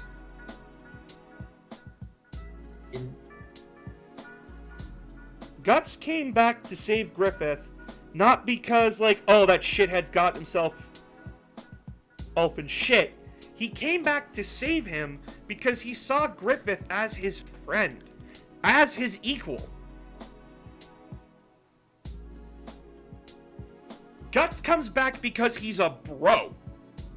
And Griffith throws him to the dogs. Literally. Literally. There is, when you watch, I preface this, if you are going to read or watch Berserk, be prepared for the most fucked up imagery you are going to see. Because Berserk is not apologetic about it. It says, this is how this world is. And by the way, Twitter got its hands on Berserk, and they've been, like, shitting their pants like this is offensive as fuck. That's the point! Yep. This is a series where, as I just said, a woman is nearly raped by a fucking demonic donkey. And that's the light shit. This series is unapologetic about how fucking dark it is. But it balances that out because Guts is legitimately a good person. Does he do horrible, horrible things? Yes! Oh, so fucking easily he does. But he is a good man because he is just trying. He is trying to find a place where he and his love, who is mentally scarred and damaged, can live in fucking peace. Where they can get away from all the bullshit. Where they don't have to be slaves to one man's devotion.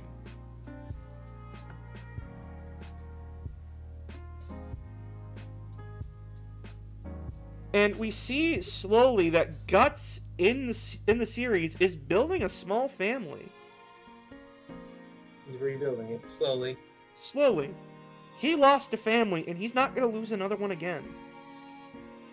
And by the way, when we see Griffith again, Griffith doesn't even care. He sees Guts and just doesn't even register him. But earlier, we saw him violate Guts' lover. He violates her in front of him. Out of spite. And the next time we see Griffith, he couldn't give a fuck about Guts' presence. Doesn't even register him, doesn't even say, oh, hi.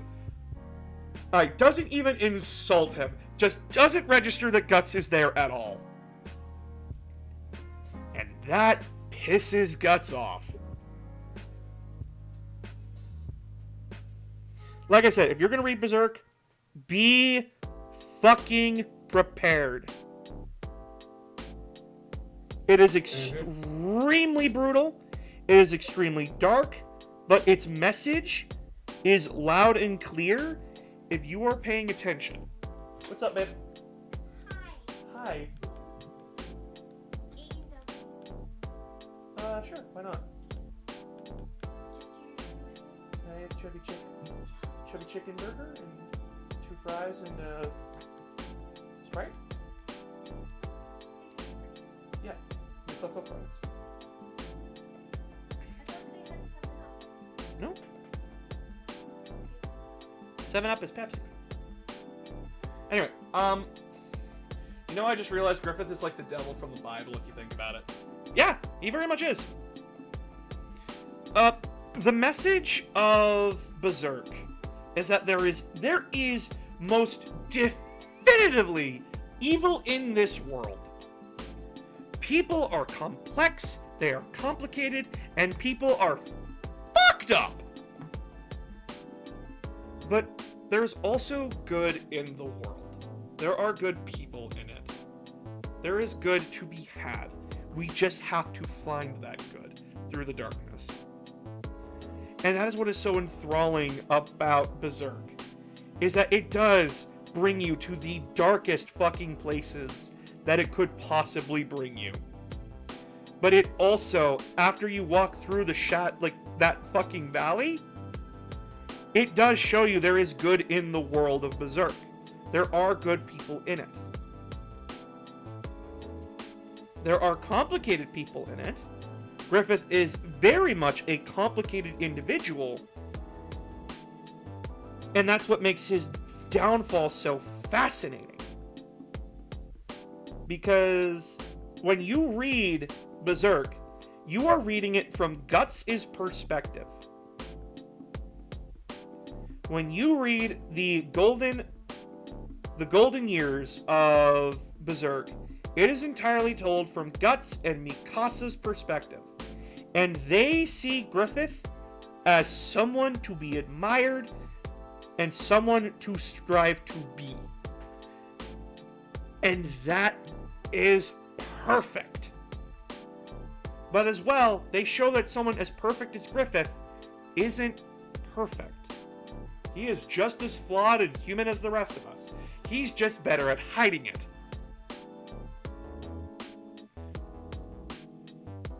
And Griffith, the Griffith that we all know, he is willing to do what needs to be done to get his dream. Remember, in the story, he lets a man violate him. He has sex with a man who is 30 years his senior to get the funds to make the Band of the Hawk.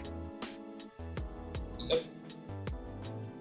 Because it was merely a step on the path to glory. And that still fucked him up. Of course it did. Because he takes personal, petty revenge against the very man that he took money from at the final battle where the Band of the Hawk was made knights.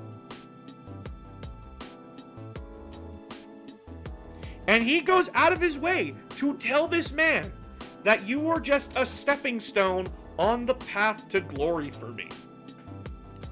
He brags about it to his rapist.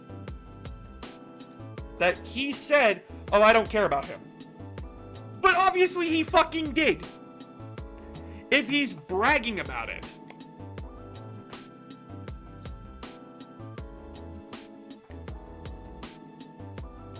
It is very, very fucked. But it is oh so very good. Also very true. I can stomach something like Berserk in bursts. I cannot do it. I cannot do it like constantly. I need breaks. Because there is so much fucked up things that happen in Berserk that I do need to step away for a moment when it comes to its story. And by the way, the creator, rest in peace, my boy, he did recommend that, like, if you're reading Berserk, please do not read it if you're in a very depressed state. Don't read his book if you are depressed, like in a depressive state.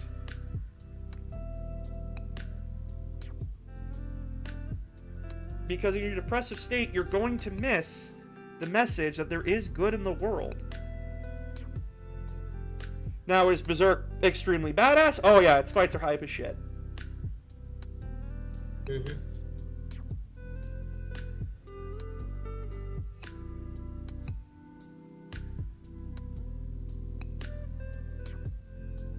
But it's really, really good.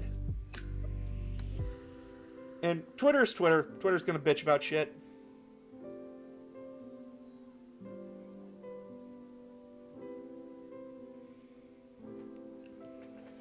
Fucking you do. Can we get it off top? Can we get off the topic of Berserk? Getting a bit uncomfortable. Yes, I'm trying to get off the topic.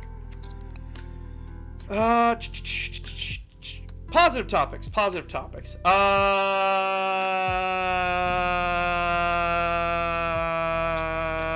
Kirby. The game's looking good. Kirby is getting its new game on the 25th of March, and I am here for it. I am here for peak performance. I am here for this. Full mouth mode is just peak performance. No one can tell me otherwise. Hold on, what was this? By the way, you never mentioned your opinion on Greed from Full Metal Alchemist Brotherhood. Oh boy! Have I not talked about my favorite anime of all time? My favorite manga of all time?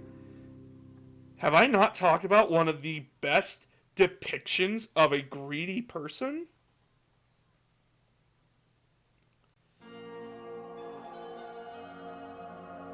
Baby!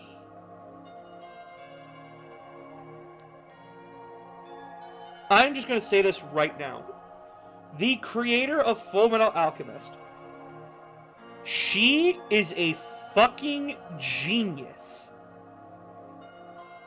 She is everything I wish from an author. Full Metal Alchemist is one of the most brilliant series I've ever read and had the pleasure to watch. That shit was my Harry Potter when I was growing up. I didn't care about fucking Harry Potter and J.K. Rowling. Fuck her and fuck her turf ass. I fell in love with the world of Amestris, Edward and Alphonse Elric, and the sins of father. I love the 7 deadly sins of Full Metal Alchemist. I love sloth, I love lust, I love envy, I love greed, I love wrath, I love pride. Oh! They are all so fucking... And gluttony. I love gluttony. He's great. Each one embodies an aspect of the man that created them. Because when it comes to the 7 deadly sins, you gotta remember, the idea of the 7 deadly sins is that it's the overabundance of sin. I.e., it's okay to be greedy. It's okay to want stuff. It's a problem when you take too much. It's okay to like food. We need to eat. We need food to survive. But when you are hoarding it, and you are eating too much, that's a problem. It's okay to lust after somebody. It's okay to be sexually attracted or lust for something that you really, really want. It's a problem when you let that lust consume you. I.e., if the girl or guy or person that you like is interested in someone else, but you can't let it go, there's a problem. It's okay to be angry. It's okay to be wrathful towards someone. It's not okay when that wrath goes overboard. It's okay to take pride in your work. It's not okay when you start thinking you're the best at everything when you're really not. And you start putting others down for it. The 7 deadly sins in FMA are perfect depictions of that. Minus lust, but that's actually somewhere where like the 2003 version actually did lust better, in my opinion. Because lust was more of like an infiltrator in like their group. But greed is the interesting one of the party. Because really, a lot of the cast is greedy. Edward and Alphonse want their bodies back. They're greedy in a way. They were greedy to bring their mother back, and they got punished for it. They were told that their greedy ideas would get them in shit. And look where it fucking gets them. It happened with Izumi, and it happened with so many other people.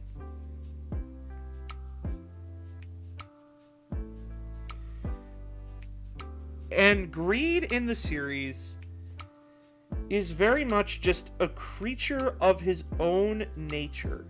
However, he defines himself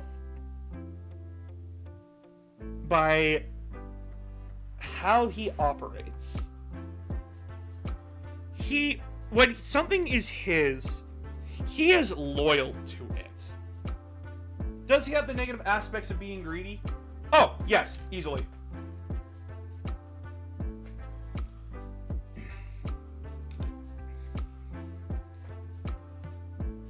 Easily. He can be extremely negative with his greed. But it's where he's positive in his greed. shit. Come on. Come on. Thank you. Oh, I didn't pay his chest. I personally wish they did more with Sloth in the series, but at the same time, they did it perfectly because Sloth doesn't want to do anything, and having a little screen time for him is perfect. Yeah, I found that funny. When it comes to Greed and the other characters of the Seven Deadly Sins in FMA, they see themselves... Greed was never the one to call himself superior. He just said, I have a unique body. Does it make me better than a lot of people? Oh, easily. But he knew he was not invincible. It's why he was more consciously aware that, hey, I'm not invincible. And he strives to be invincible. But he also had major weaknesses. I.e., he got legitimately pissed off when Wrath, i.e. Fury King Bradley, kills his subordinates. They were his subordinates. They were his friends. Those were the people he loved and cherished. One debt to society later. Hey, thanks for the sub, Clockwork.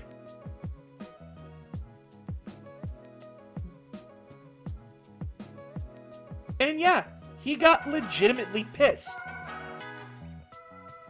But the best thing about Greed's character in the entire show is when he's paired up with Ling Yao. I love their relationship. Ling is the embodiment of someone on the outside you think is greedy, but on the inside, he is very, very much the opposite. His ideals are that the king serves the people, not the other way around. The king should serve his people and be loyal to them, not look at them like they're herds. How have I already been subbing for 7 months? Come on, focus up. Thank you. By the way, what do you guys think of the model so far? I want to know. I want to know how you guys are thinking of them so far. I'm liking it. I don't really have to, like, ink them up because, like, the colors are so dark and, like, they fill in the cracks just that nicely. So far, solid, boss. That's really nice thinking about this. Thank you. But yeah, when Greed and Ling inhabit the same body, Ling is fine with it. He doesn't fight Greed's influence, which is what will kill him if he does. But instead, he says, I want you willingly because you will get me closer to my goal. Ling, in this situation, is being greedy, but he's being greedy in the right way. Because he has obtained his goal. He's gotten the Philosopher's Stone, now he just needs to figure out what to do. And instead of fighting it, instead of causing a problem that will cause problems for Alphonse and Edward, who are his friends, he does not let his greed consume him. He says, I will figure it out. But this is my burden to bear. So don't worry about it. I'll figure out a way out. And he does. He takes advantage of Greed's memories when he kills when Greed kills one of his old subordinates. Without even thinking about it. Because when we thought Greed died, he didn't really die. He is just the embodiment of Father's greed. And you can't really kill your own greed.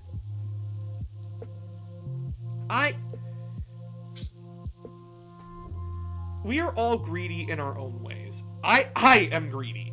I want to have a successful YouTube career. I want my voice acting to be recognized as something good. I want to have like millions of followers on TikTok, YouTube, Twitch, everything. But I am realistic. Am I going to achieve that? Probably. If I keep at it and keep doing the work that I'm doing and don't stop, I will either get there or I won't. I am aware that there are just some things that are unrealistic, but they are achievable.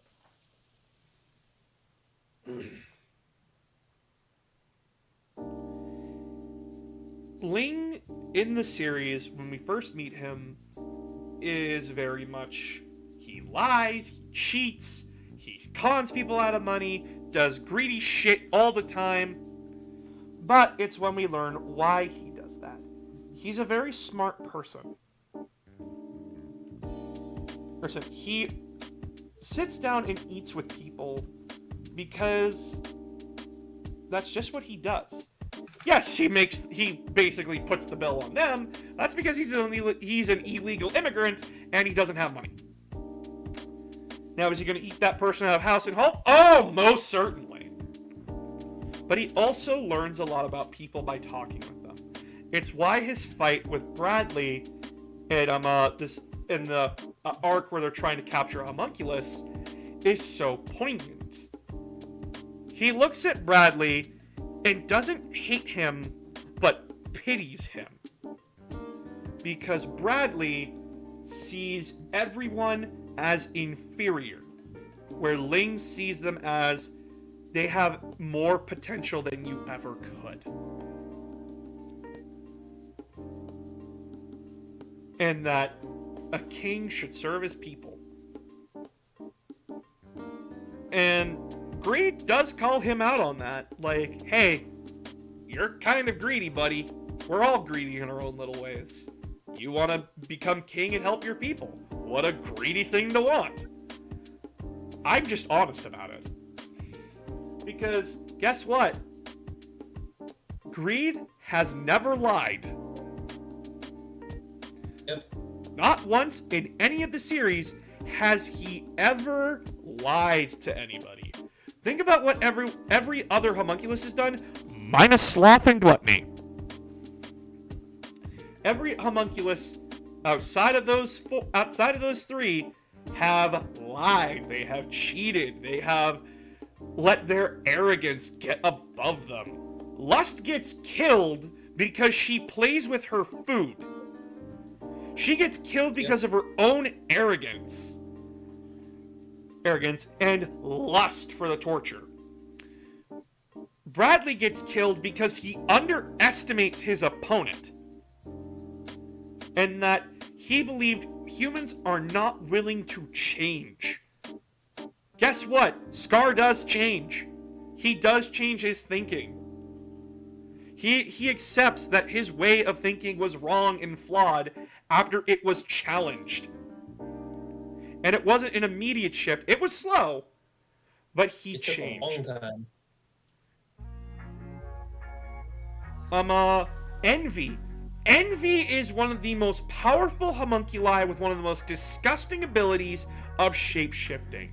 Perfect mimicry of people. He starts a civil war, and he laughs about it. But he's envious of humans. Why? Why does he envy them? It's because they always had a choice. Envy never had one. Envy was always going to be shackled.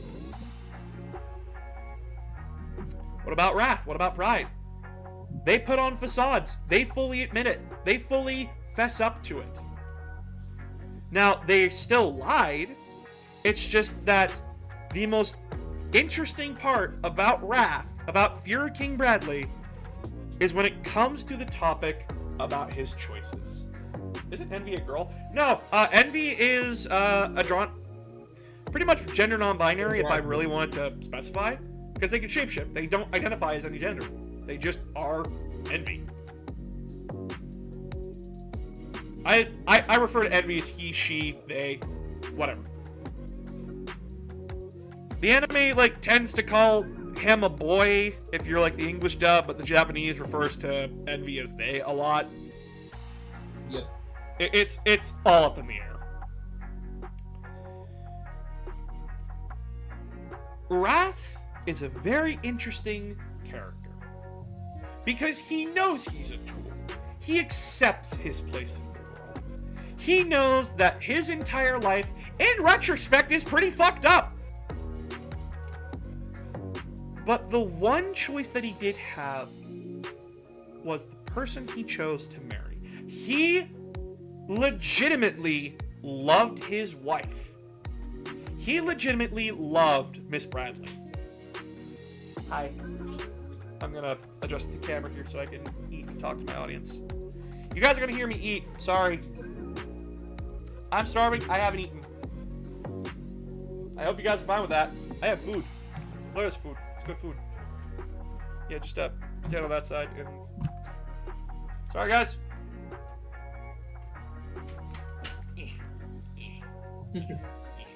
We've been abandoned for food. I haven't been abandoned for food. I'm just moving the camera up. This look good though. Oh yeah, it's A&W. It's good. No. It's good shit, dude. Anyway. ASMR stream! No. Perfect.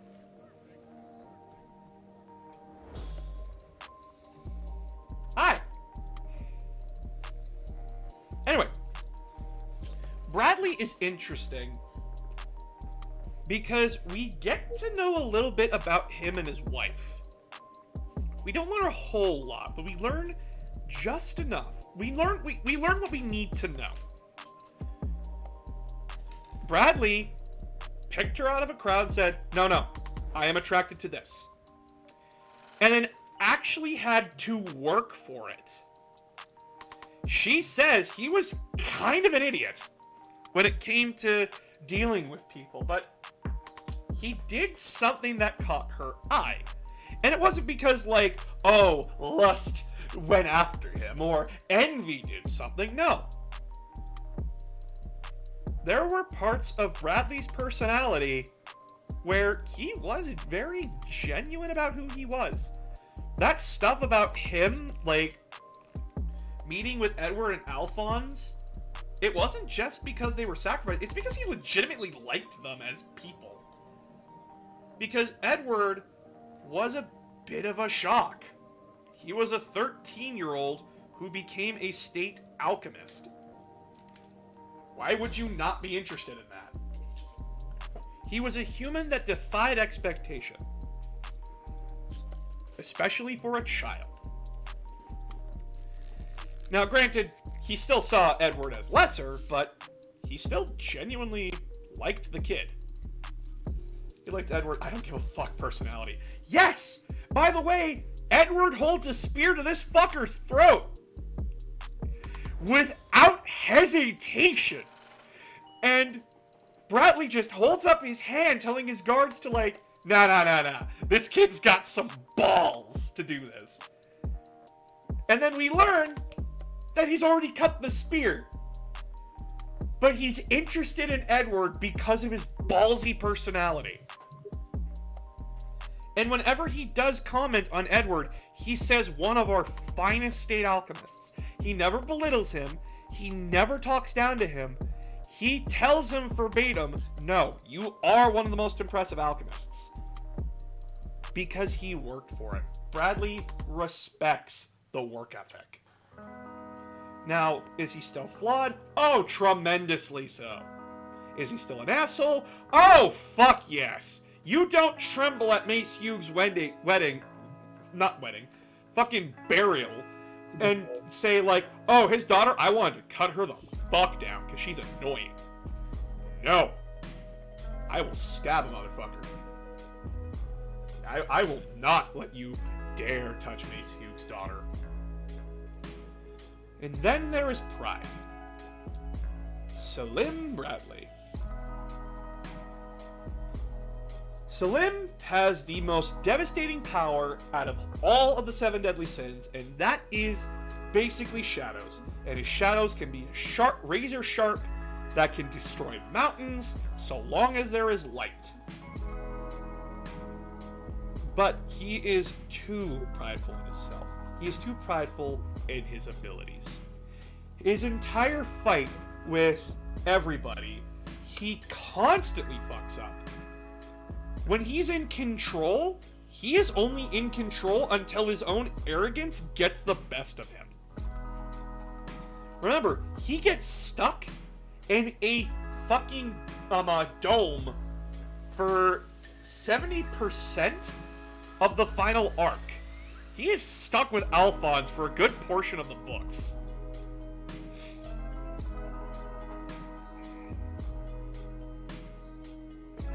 He is stuck in a dome, and all they had to do was get this arrogant prick distracted.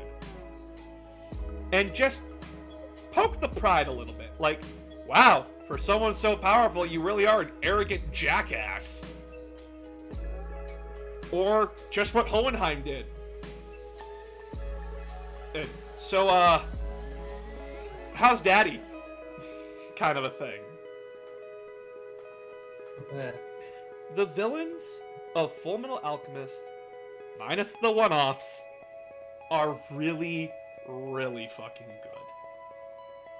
Scar is a wonderful depiction of extremism that goes too far.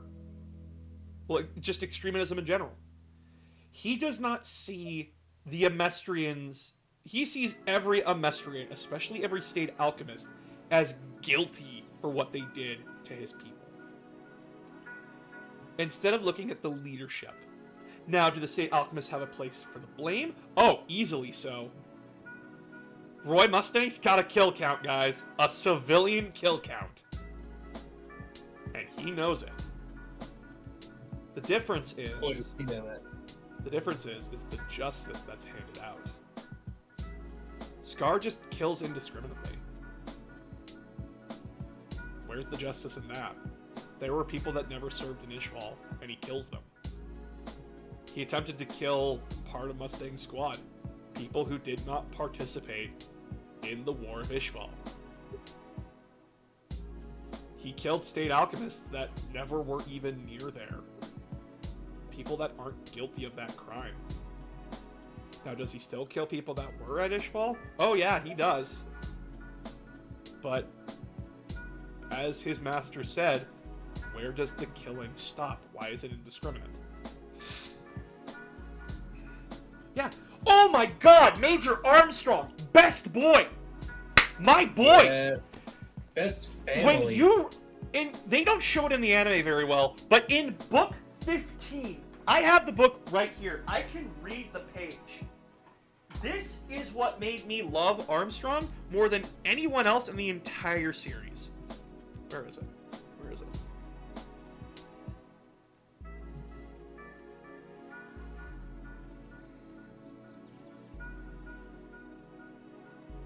Fuck you, Kimberly.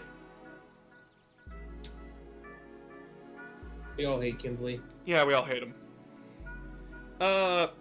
Here. Why must we continue to fight this war like this? That's enough. Get up, Armstrong. You're a disgrace. This is a war zone. Get up. Fight. If you don't fight, your comrades will die. He is breaking down in this scene. He is crying.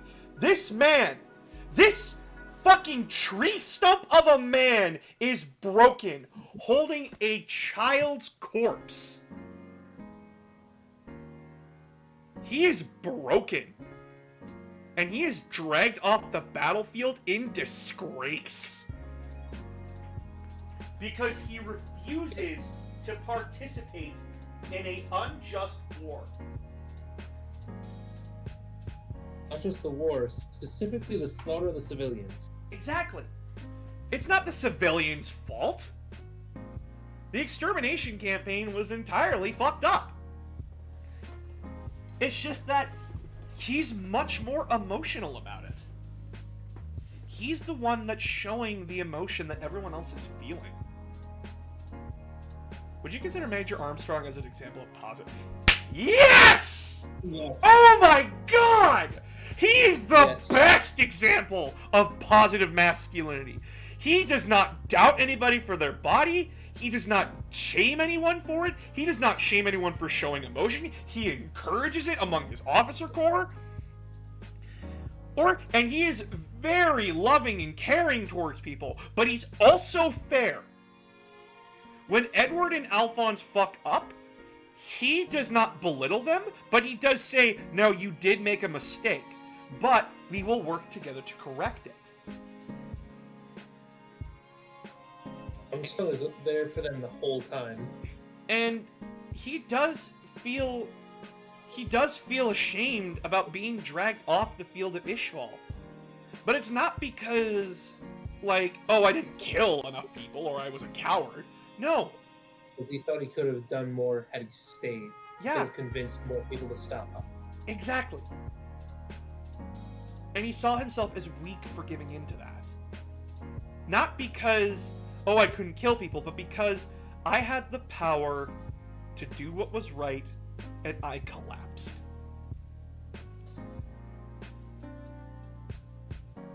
And that's the thing. Armstrong is best boy.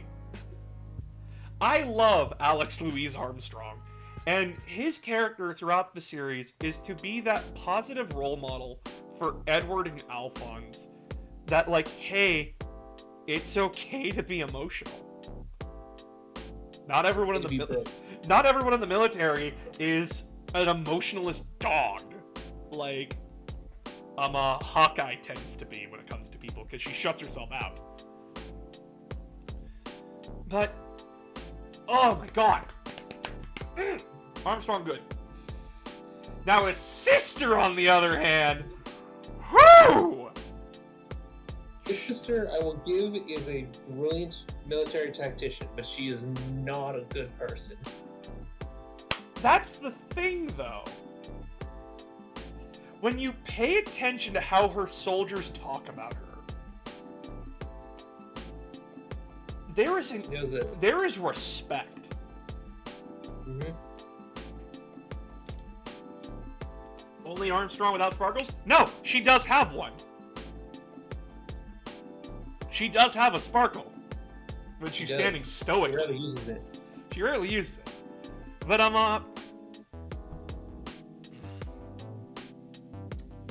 General Armstrong, Olivier,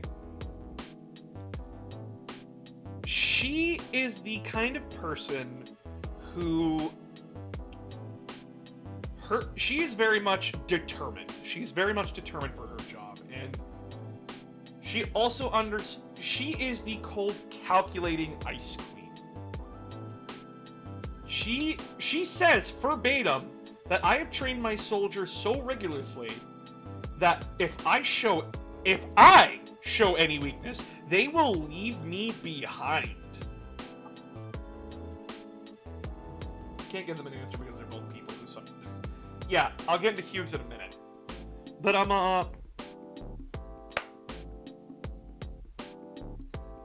Olivier has respect. Her men adore her.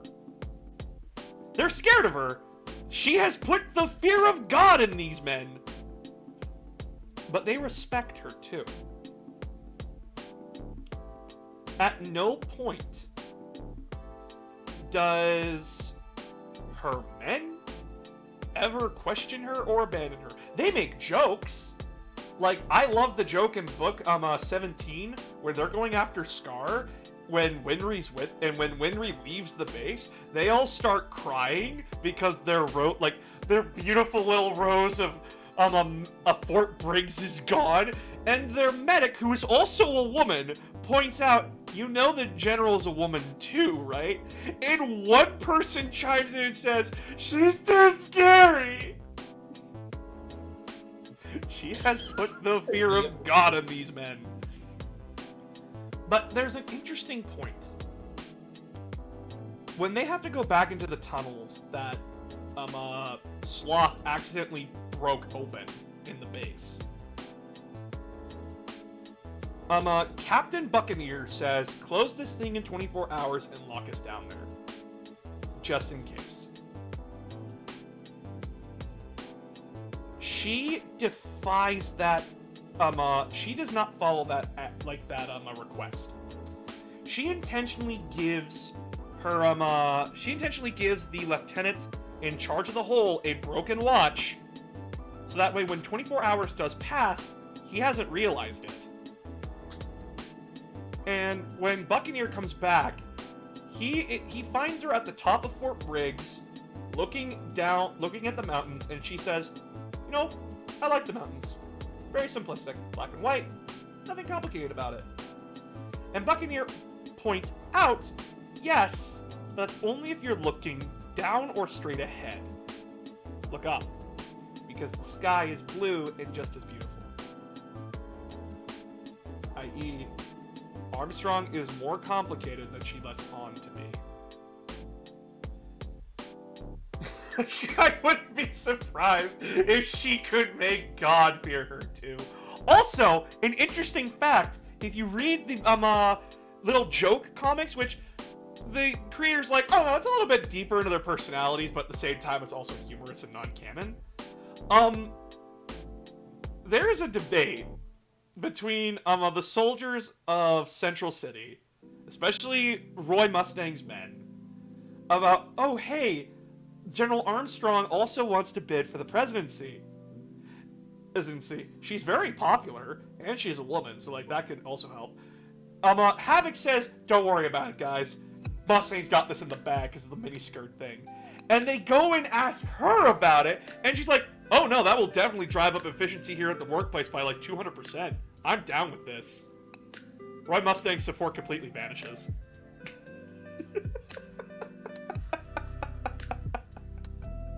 It is the funniest fucking shit, and I love it. Okay. Mace Hughes.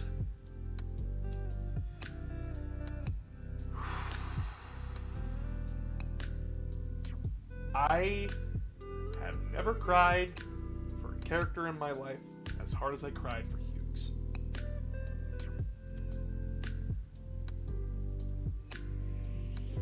Hughes, from the offset, he is not introduced into the story until book 2, halfway through. And he's killed off in book 5. He is there for a total of 3 books. His death changes everything. His death sparks everything. But it also is one of the most tragic deaths that we will ever see, in my opinion. Because Hughes, he gets chapters in book 15. There's an entire section of him in book 15 where he basically meets with the Ishvalan Pope and uses and pulls rank to get this guy to meet with Führer King Bradley. Just to watch this man get his entire religion dismantled in front of his face and basically told to his face that I will not stop this extermination because of one person sacrificing himself. One life equals one life, no matter who it is or what God says. And Mace is broken by that. And there is a scene in the book where he tells Roy that I am fighting to live. Because that is the only reason there needs to be.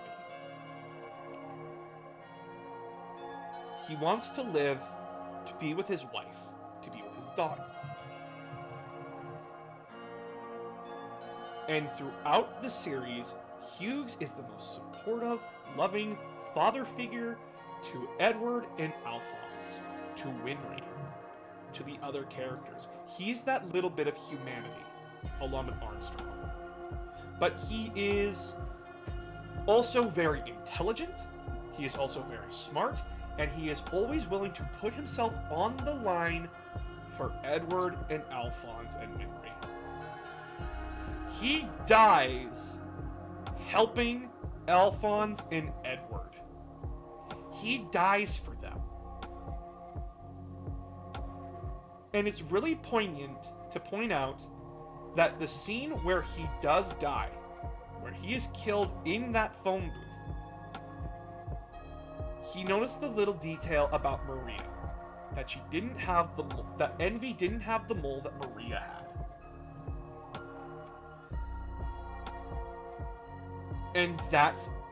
And that's basically where he fucks up. Instead of pointing that out, he should have just attacked and ran for it. But there was no escaping the situation that he was in. And Envy got the drop on him by changing into his wife. I.e., they knew where he lived. They knew who his loved ones were. Envy probably knew the entire military, family, everything. Up and down. There was no hope in that situation. And Mace could not come to grips with attacking a shapeshifter because it looked like his wife. He dies in that phone booth, refusing to attack his wife. And that is the most depressing thing. That this man could have survived. He could have lived. But he didn't. Mace Hughes' death was the most avoidable death in the entirety of Fullmetal Alchemist, and that's the tragedy. He died doing what he loved, helping people. It just so happens that the people he was helping accidentally discovered a conspiracy that involved the whole country. He figured out what the bad guy's plan was, and he had to die for it. I'm gonna eat, I'm hungry.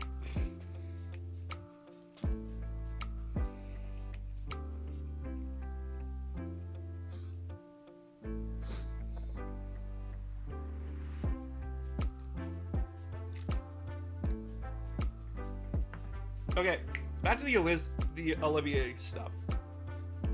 And I've been told that she's an awful sister for bringing up the fact Armstrong was dragged off the battlefield.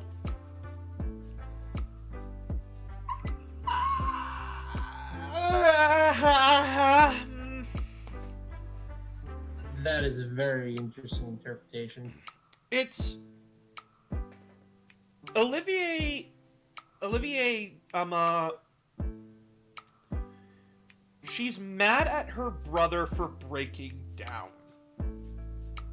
Now, a lot of people are going to point out, well, you weren't fucking there. So what the fuck excuse do you have to say to him? And her response is... She's also rejected. She would respond with, I run Fort Briggs. I fought Drachma multiple times. They have done far worse than anything we've seen here in Amestris. You want to bitch about a battle shock to me? I will cut you the fuck down for that. Now, she does call Armstrong weak. She does call Alex weak. And there is negative sides to Olivier's personality and her view on the world. That the strong is, like, you have to be strong.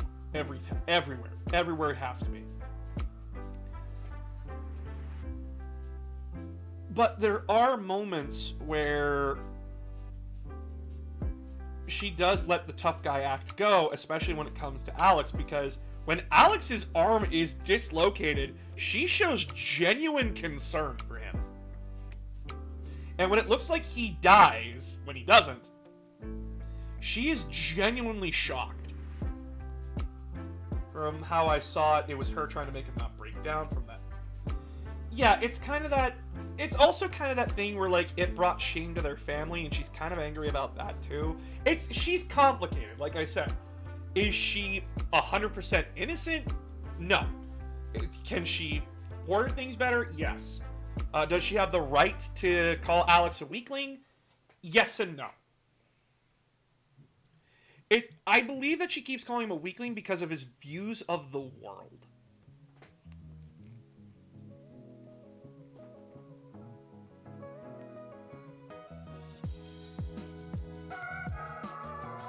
And that just his personality bounces off hers.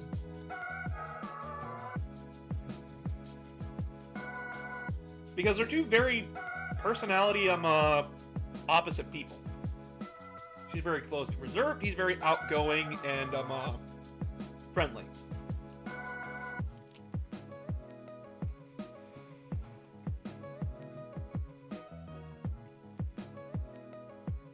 Exactly.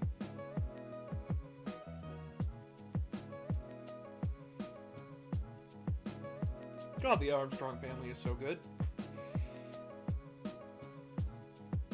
Honestly, my favorite gag though is their little sister beat a thief to near unconsciousness with a pen. Oh God! Oh my God! Mira Armstrong is great. I love her. Her panicked response was pick up a whole piano and hit someone over the head with it.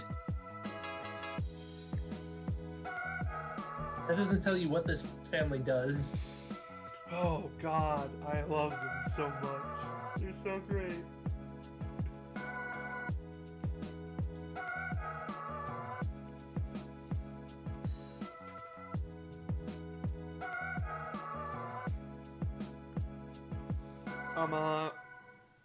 God, Fullmetal Alchemist is like just one of my favorite series of all time.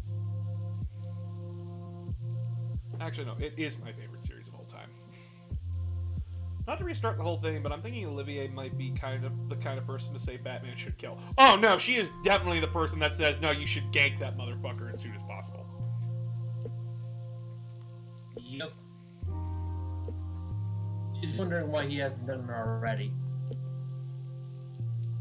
Remember, in Fullmetal Alchemist, she kills General Raven. She straight up kills him.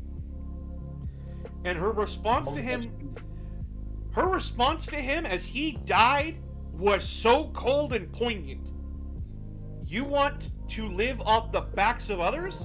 Then you can become the fucking foundation for Fort Briggs. How do you watch the new Owl House? Because I joined Disney Plus and only has season 1. You gotta wait for season 2. I don't know when they're gonna upload it. They've been treating Owl House like shit. Yeah.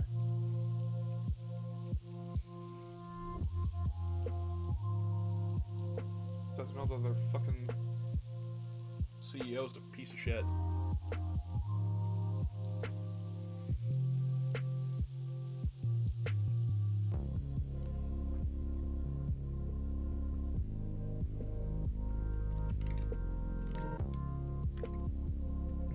Either way.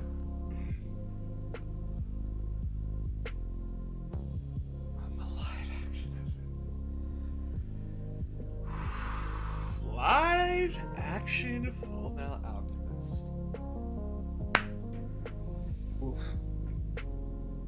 Guys, friends, lovelies. What? There's a few things in this world that just should not be adapted into live action. Love is War? Totally can be.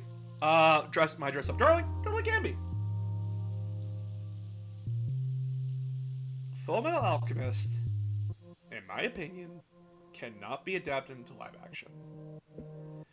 Because people will either too heavily course correct, or they just end up being offensive and stupid as fuck. Tell me, does anyone know where Amestris is actually supposed to be inspired by? Like, what country it's inspired from? If I remember correctly...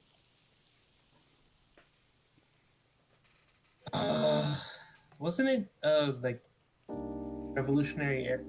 Well, Napoleonic era of France? Wrong. World War II Germany. Hmm.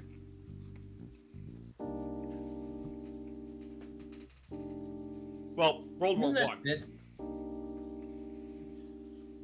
Because they have a Führer, and a lot of their stuff's in German. Amestris is just World War One Germany. With, Drachma being Russia, Arugo being Greece, Xing being China, so on and so forth. When they did the Full Metal Alchemist adaptation, they just made everyone Japanese. Which, fair if we're doing Xing, because Xing is supposed to be an Asian country. But Edward and Alphonse are supposed to be German. They're supposed to be white. And, actually, surprisingly, I thought that, the Ishbalans were based off of, like, Native Americans or the Middle East. No. They're based off of a, ethnic Japanese group that is basically Japan's version, like, basically, natives from Japan. Which I found really interesting. I never really looked into what they are all about, but, the Japanese government has done them dirty. I knew. Shock. Golden Combo actually talks about them. Thank you. So when I saw that the live-action adaptation of Full Metal Alchemist was just making the entire cast Japanese, I'm like, that misses the entire fucking point. Does Full Metal Alchemist go too deep into its race talks? No, they are extremely surface level. But the idea still comes across at a very understandable level. Just because they look different than us does not mean they are our enemy.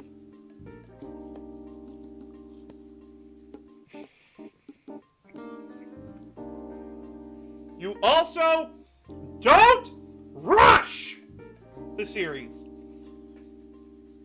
Shao Tucker in the books is 4 chapters. He takes up 4 chapters of book 1. He takes up, well, book 2. He takes up half the book.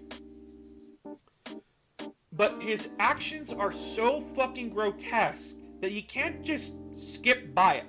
That's another thing that I like about the 2003 version, too. They stick with Tucker for a bit. We stick with Mina and Alexander. So it hits harder.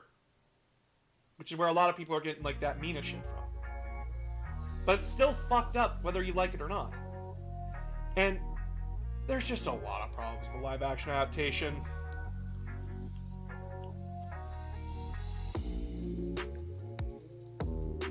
Like, instead of Ross being framed for Hugh's murder, it's Roy, which makes no fucking sense.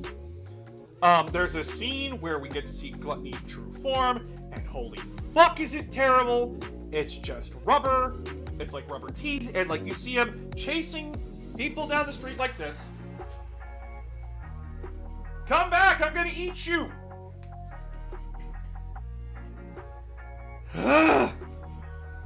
It is painful.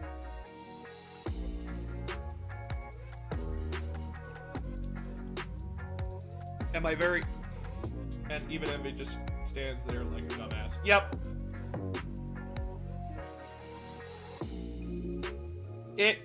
It's just fucked.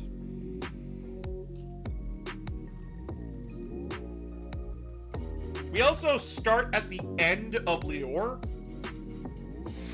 which is dumb as shit, because that's the whole point of how we're supposed to learn that, how Edward and Alphonse are as characters.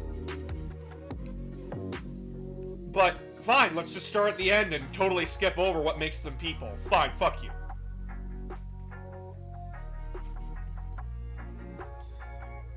Have Full Metal Alchemist movies been good? No, they are the worst part about the series, and I hate the movies.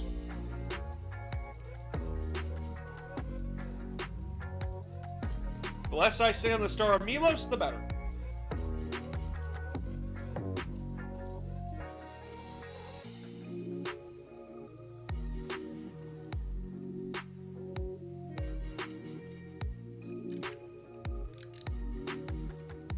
Now, isn't there like 2 animated ones, or is it just 1? Okay, so I'm gonna give you guys the rundown here. There is the manga, like the original manga. I have most of it on my shelf. Then there's the 2003 anime, which was developed around the time Book 5 came out. So, like, or Book 6, Book 8. I don't remember when it came out. It's 2003 though. the 2003 version goes off on its own tangent, but it does follow the same beats as the original story. Then there's Brotherhood, and then there are 2 movies in the live-action adaptation. The 2 movies, the first movie, the first Fullmetal Alchemist movie is the true finale to the 2003 version. Whereas it turns out that the gate, i.e. Truth, is a portal to our world. And Edward is stuck living in pre-World War II Germany. And the whole plot is that German Nazis want to get to Amestris by using alchemy. It also does the Romani people very fucking dirty. The Romani people are very complicated and are a very, very fucked over culture in Europe. And if Hunchback of Notre Dame didn't do them right, by God, they're not doing them right here. It is a very complicated group of people with very complicated beliefs that are very much discriminated against actively in Europe. And the movie does not make them out to be the good guys. In fact, even worse, I think they're kind of terrible in that movie. And then there's the Star of Milos, which takes place in between certain events in Fullmetal Alchemist Brotherhood. It is garbage, and I hate it so fucking much.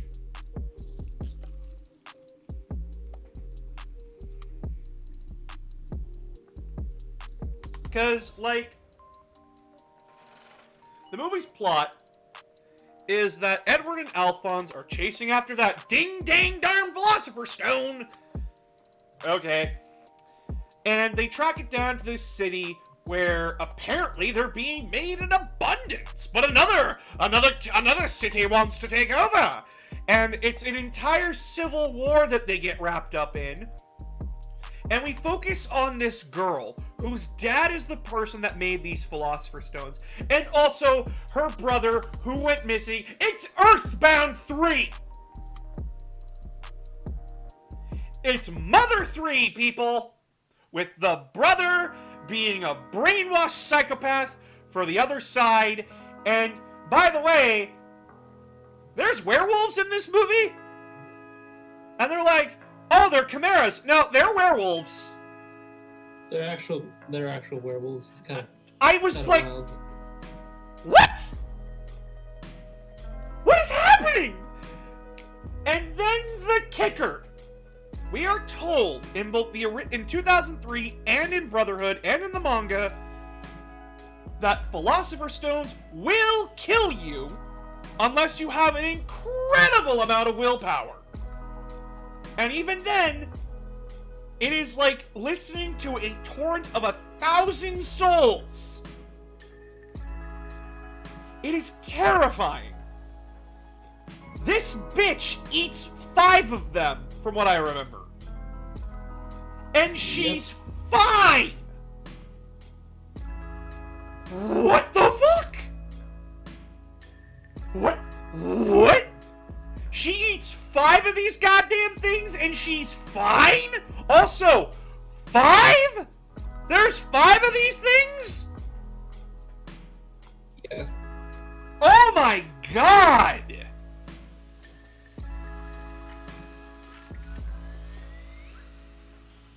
Oh, and by the end of the movie, she's alive. They get him out of her.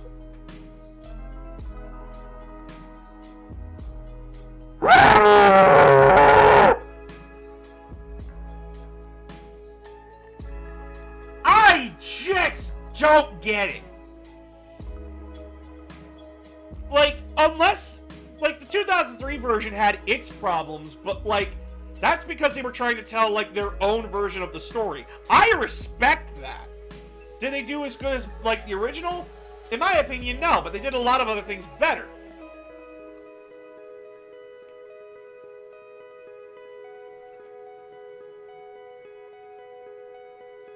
It is fucked.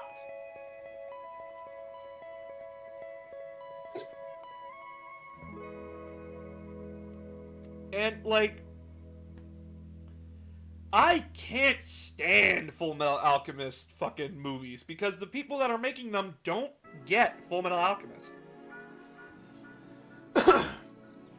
And I hate how they did Gluttony and Envy. Oh, yeah. Envy's annoying as shit in the 2003 version.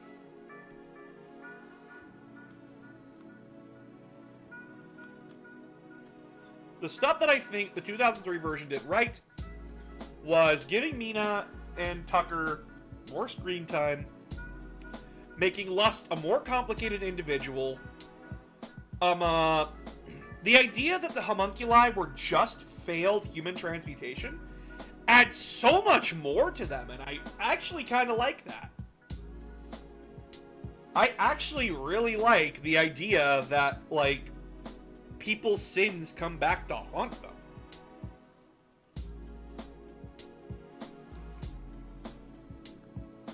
I also like the take that Edward and Alphonse kind of become more reclusive over the series. That's a very interesting take. Now where this tangent goes off the fucking rails for me is when, like, the main bad guy is just Hohenheim's sex friend or whatever. Yeah, that's right. The main villain's doing what she's doing because Hohenheim didn't stick his dick in her enough. I'm speaking hyperbole, but, like, goddamn.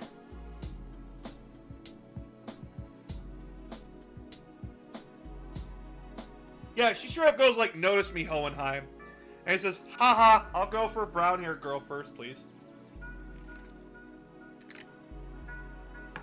Doesn't even kill him. Just transports him to our world.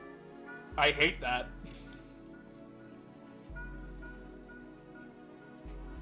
You had me there. Like, you were having me with, like, all this good character development, and then you pulled multiverse theory.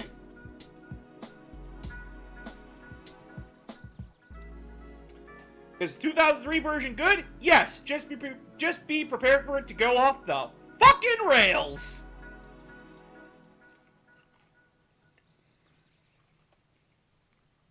I also did kind of like the twist where it was Roy who killed Winry's parents. I do kind of like that twist. Because it puts that chip on Roy's shoulders, and that he's trying to redeem himself. I like that. Because in the original series, it was Scar that killed Winry's parents.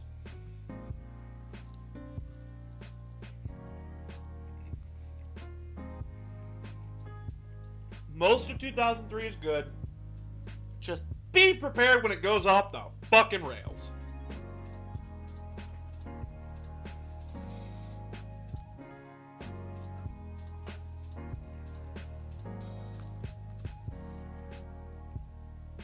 Like, Shao Tucker is still alive off the fucking rails.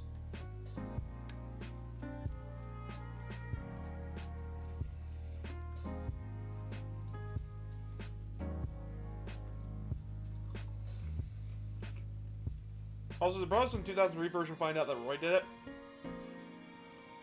They don't figure it out. Winry does. Winry's the one that finds out.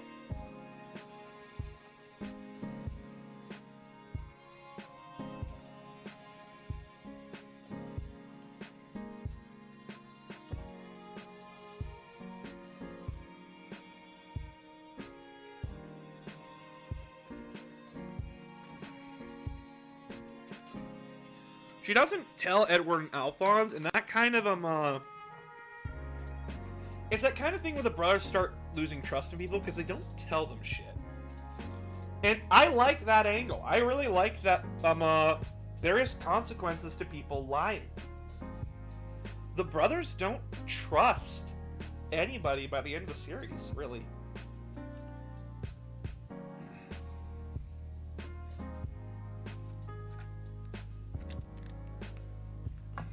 So, they don't really take advantage of it, in my opinion.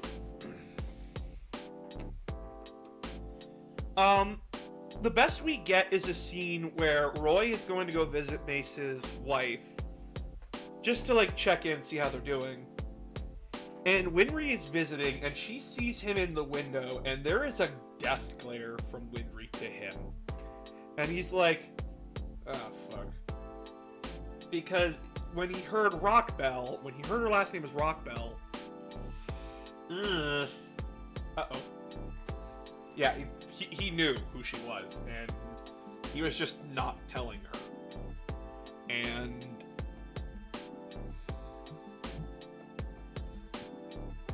it's kind of never brought up again, but it does give Roy motivation. Are you ever going to let the nerd community go and get some sleep? No, fuck them. You fuckers keep me up all night, I'm gonna keep you fuckers up all night.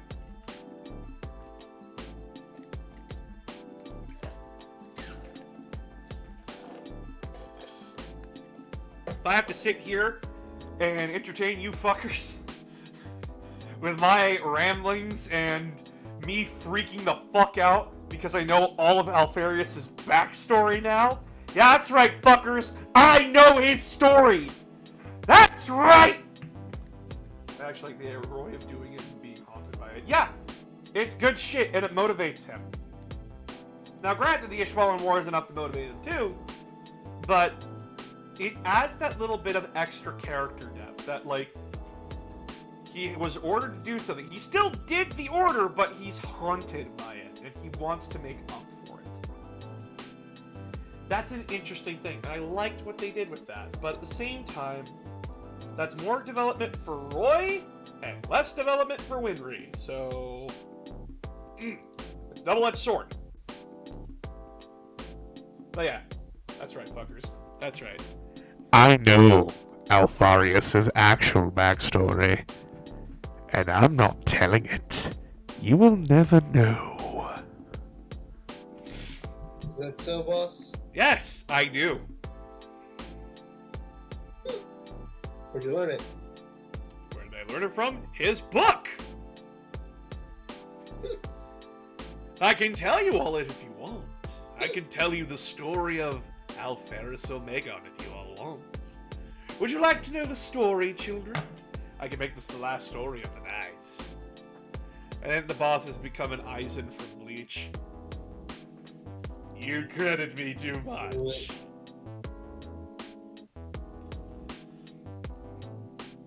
Would you like to know the meme? The story behind the meme? The meme master of 40k? The man who has a literal special ability called I Am Alpharius? Where you cannot score Warlord kill until all characters are dead? No thanks. Sure. I'm gonna do this as a voting poll.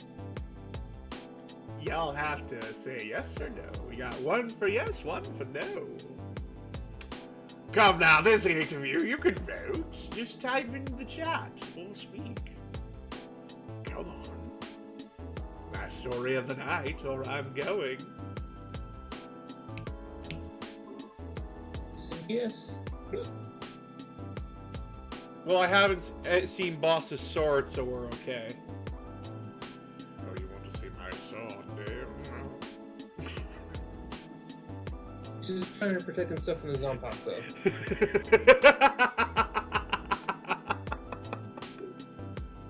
I'm so fucked as an individual, oh my god.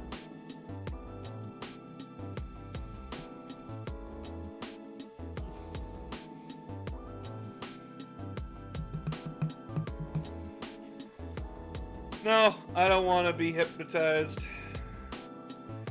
Oh god, is this that joke from that one guy on TikTok? I actually like his stuff. He's the guy that does the Kaminari Mineta skits, and I really like him. He's very funny. Emperor Boss, put arm out and put his thumb up, yes or no? So what's your answer, robot? There is 9 of you in this chat. You can all vote. Please, vote. Make my day. Do you want to hear the story of Alpharius or no? I'm willing to tell it. in a very entertaining story. We have one for yes and one for no. Yes for the story. Oh, Aramis, that's 2 for yes. There's 9 of you.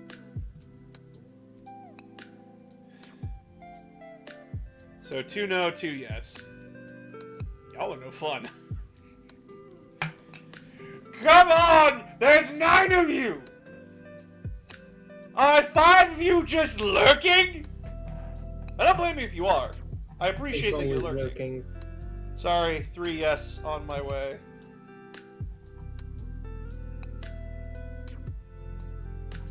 But I guess you guys are lurking. I fully understand.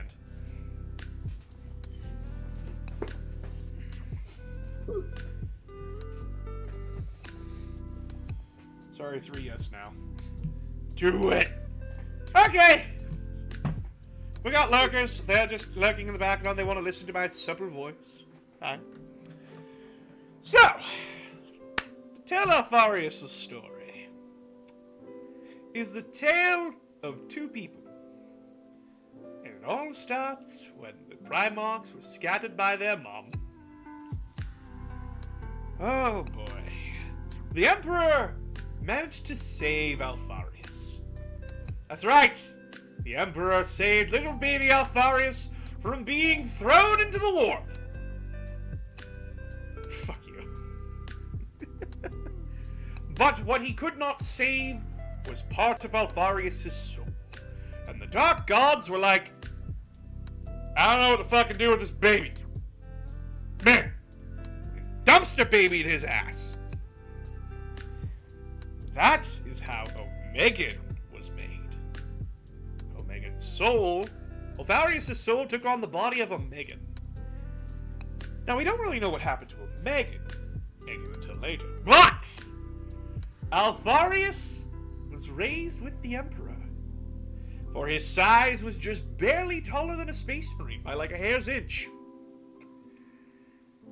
He's the reason the blood games exist.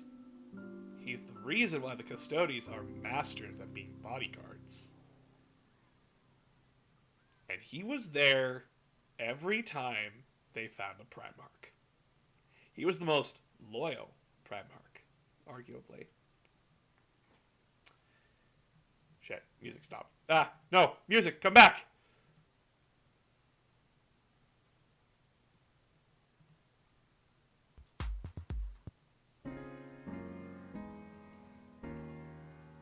Stay with me, music.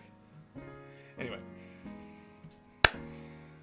Alfarius was there whenever a new Primarch was found, disguised as one of their legionaries. And he would fight alongside them for a time. Get to know their tactics, how they thought, how they did things. And then he would move on. Repeat for 17 times. Then, there's a discovery. There's another Primarch. I thought we found all of them. They found Omegan. The story of Horus' ship being attacked and the pirates managing to board, that's the true story. But it's not Alfarius. It's Omegan. However, Omegan doesn't really know what to call himself outside of Alfarius. That's all he really knows who he is. So he calls himself Alfarius. And Horus is just happy to have his brother. Now, this is a total shock for the Emperor and Alfarius. What about the other 2 Primarchs?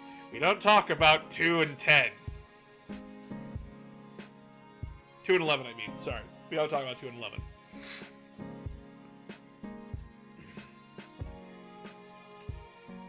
So, Alfarius calls the other Alfarius Omega. Because, hey, Alpha, Omega, it fits. But here's the thing. Their personalities are very fucking different. Because one was insulated while the other was not. Omegan knew people. Omegan understood. Why don't we talk about them? I don't know. And you won't know either. I'll get to them in a minute. But, when it comes to the betrayal of the Alpha Legion, there is something you need to know about it. The Alpha Legion only betrayed because Alpharius believed what an alien group named the Cabal told him and showed him and Omega. They showed them two possible futures. Modern day 40k, if the Emperor won, or a future where Horus did win, regrets his actions, and causes the extinction of humanity, but also kills all of Chaos.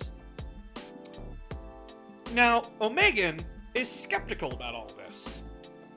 Because, A, an unknown alien group just came up to you and said that your brother is going to betray your father, and if you don't side with him, you'll lose. If you don't side with him, then you're fucked. With little to no evidence aside from maybe a vague warning. Alpharius fully believes that Chaos must die because he knows the Emperor's mission. He fully understands that mission. However, he fails to grasp what that mission meant. The Emperor does not want to beat Chaos at the cost of humanity. He wants to beat Chaos and keep humanity alive. And Alpharius totally misses that. But Omegan doesn't. He fully knows what the Emperor wants, and the only reason he goes with it is because, hey, the Alpha Legion's coded to Alpharius, not Omegan. So he's kind of stuck. But it explains why Omegan, throughout the series, is sabotaging Alpharius' plans.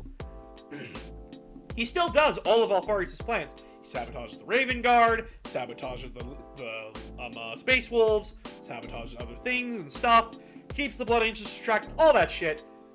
But he does things that get the plot moving forward and gives the Loyalists an advantage. Or basically destroys the thing the traitors wanted that would give them an advantage. The cloning machine, the Loyalists don't get to keep it, but the traitors don't get it either. And then it comes down to when Alpharius is killed. The Battle of Pluto, he fights Rogel Dorn and gets killed. Because Alpharius is the equivalent of that snarky little bitch who jumps around fencing all day, but when it comes down to it, he can't win a straight-out knuckle brawl. And Dorn kills him. And then there's a scene in Praetorian of Dorn where Omegan is just chilling out in his personal quarters, and then suddenly something hits him like a truck. A feeling of dread, sadness, but also relief. He is 100% complete. And he knows who he is now. He is Alpharius. Because the other Alpharius is dead. And he calls himself as such because he realizes, oh fuck, my other half is dead. Because my full soul is back. Oh no! But it also goes to explain what the Alpha Legion's been doing. The Alpha Legion are closet loyalists. Yeah, sure, they'll do the dance and do the chants. They'll do the chants and do the dance. But they will show Cthulhu why they are called the Deep One. Because they fuck Chaos royally in the ass every time. So, if you're wondering about the second and 11 Primarchs, we honestly have no fucking idea. And GW is never going to give us an idea because the mystery is always going to be better than the goddamn answer. The only answers we got are minor things that the Primarchs remember or comments that they made. The most egregious of these comments was the Lightning Tower short story, where Rogaldorn is looking at 2 empty pedestals while they are reinforcing the Emperor's Palace on Terra in the first year of the Horus Heresy. And his comments are to Malcador, I wish they were here. The Primarch shaped mystery boxes. Yes, easily. Malcador then responds with, well, they failed. The fuck does he mean by that? Because arguably, Angron failed harder than anybody. So if they failed, they probably fucked up harder than him. Then we get a few other tidbits here and there. I'm scared to know how he can fuck up harder than Angron. There is a scene in Angels of Caliban, or Disciples of Caliban, sorry, where they talk about the second Primarch, and his personality, from what we are told, is that he was broody and he was reclusive. Not as much as Lionel Johnson was, but he was somewhere around that line. He was very much more stoic, and he was much more serious. Then in another story, we kind of get a look at the 11th Primarch in that they say he was complicated, and that he just kind of didn't fit in. Now that's a lot to take, because when you have problem children like Mortarion, Angron, and Conrad, and Perturabo, who are examples of children that don't fucking fit in, yeah, that could mean literally anything. But apparently he was so bad that he got wiped from the goddamn records. So their titles are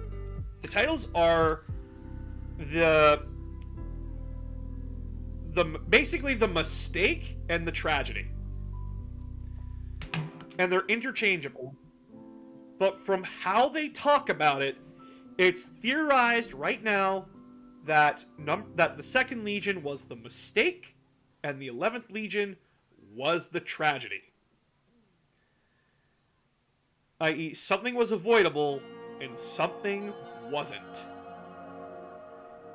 But we might know the fate of those 2 legions, because when they both were wiped from the records, the Ultramarines surged in number.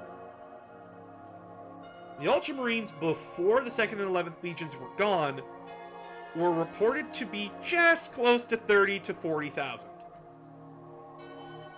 And then they had a massive spike. Now, as well, the Ultramarines had Primarch Guilliman, and they also had the 500 worlds to recruit from, so that surplus could have just bumped up because of just like, hey, we have 500 worlds, we have an influx of recruits. But they do state it was an unnatural explosion of numbers. And Guilliman does make a comment that he has had warriors paint over their armor colors before. Not for training purposes, because when he made that comment, he was talking about the Iron Warriors that were under his protection. Which also, those Iron Warriors would later go on to make the Silver Skulls subchapter. Pretty cool. Anyway, we have no fucking clue. And we did get a few more tidbits here and there about them, and why the Primarchs can't necessarily remember them very well. But, we do have, like, this really depressing scene in Unremembered Empire, where 20 chairs are sat in a room on Macragge, where 2 are draped in a black banner. And Sanguinius makes the comment, "Why do you even bother?" And Guilliman says, "There were 20 of us up before, and I refuse to move them." which means that Guilliman still respected the 2nd and 11th Primarchs as his brothers, because he would not remove those seats. And then there is the little tidbit about the Primarchs being sworn to secrecy about it. They're not allowed to talk about it. And when Horus does... And yes, this is Horus at one point. Why no seat for Biggie? It was a personal chamber for them. When Horus makes a comment, Malcador gives him an aneurysm. Straight up makes him have a seizure in front of his brothers to remind them to shut the fuck up. When Grandpa pulls out the beating stick that is his psychic powers, the Primarchs were quick to shut up. And no, he was willing to do that to Horus, the Emperor's favorite. Which is really fucked up. That seriously was. But the most egregious comment was in Fear to Tread, which is the Blood Angels book. At the beginning of the book, it's from Horus's perspective before the heresy, and it's where he finds Sanguinius putting one of his warriors down because he gave into because his warrior fell to the Red Thirst. Which, if you don't know what that is, quick rundown: space vampirism, drives the Blood Angels insane, makes them want to drink blood, and it's incurable. And so Horus is at first mortified that Sanguinius kills one of his own men. Like, what the fuck is wrong with you? But Sanguinius explains it, and Horus asks him the question of why don't you just bring it to the Emperor and he can probably fix it. Sanguinius responds with, "You know what happened the last time someone did that, and I refuse to be one of the Lost Legions." Which means that one of them had a genetic flaw. That was so bad that they keep calling it the Mistake. That is terrifying. And it Especially wasn't. considering the Red Thirst. And it wasn't the first time. Now, that's all we really get, and that's all we really have. There are a few other examples, but they're tiny and they don't really mean much. There is the second book's comment from Horus when he's walking by the capsules. Like, the second one had so much potential, and the 11th one was just a tragedy. Yeah, the Emperor only fixes shit by doing it over again. He's the guy who tears up his math homework and says, "Nope, I fucked up once, we're starting again!" But yeah,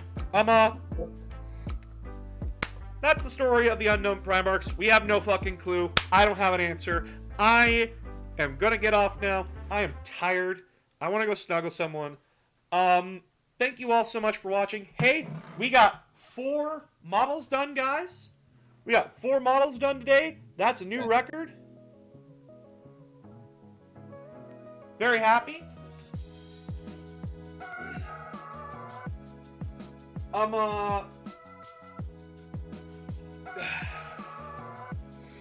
Thank you all so much for watching. Thank you all so much for coming. You guys know the song and dance. Merch store down below. Join the Patreon. Please share my YouTube, Twitch, all that shit. I'm gonna be streaming again tomorrow. It's gonna be a people stream, so like all of you can join in. I don't know if I'm wanting to do Monopoly or Uno. I'm gonna put it as a vote. If you want to vote, go into the Minion voting channel, and also that way you guys can vote on it. And yeah, I love you all. You're all wonderful people. You're all great audience. Streaming will be back to normal next week. I'll start Monday, Thursday, Friday. Still debating if I want to do on Saturdays sometimes, but hey, we'll figure that out as we go. I'm also moving, so this place, this background, going to change real good. You understand me? We're gonna move on to a new place. We're gonna start new. We're gonna start fresh. And yeah, we are also gonna have a roommate. His name is Skeeth, and he's great. So yeah, I will talk to you all tomorrow night. What time is the stream tomorrow? 6 o'clock Mountain Standard Time. Always same time. So yeah, I will talk to you all tomorrow, and I'm gonna put up the voting channel. I'm gonna put up what's to vote for tomorrow's public stuff when I'm done the stream here. But yeah, love you all. Good night, everybody. Good night.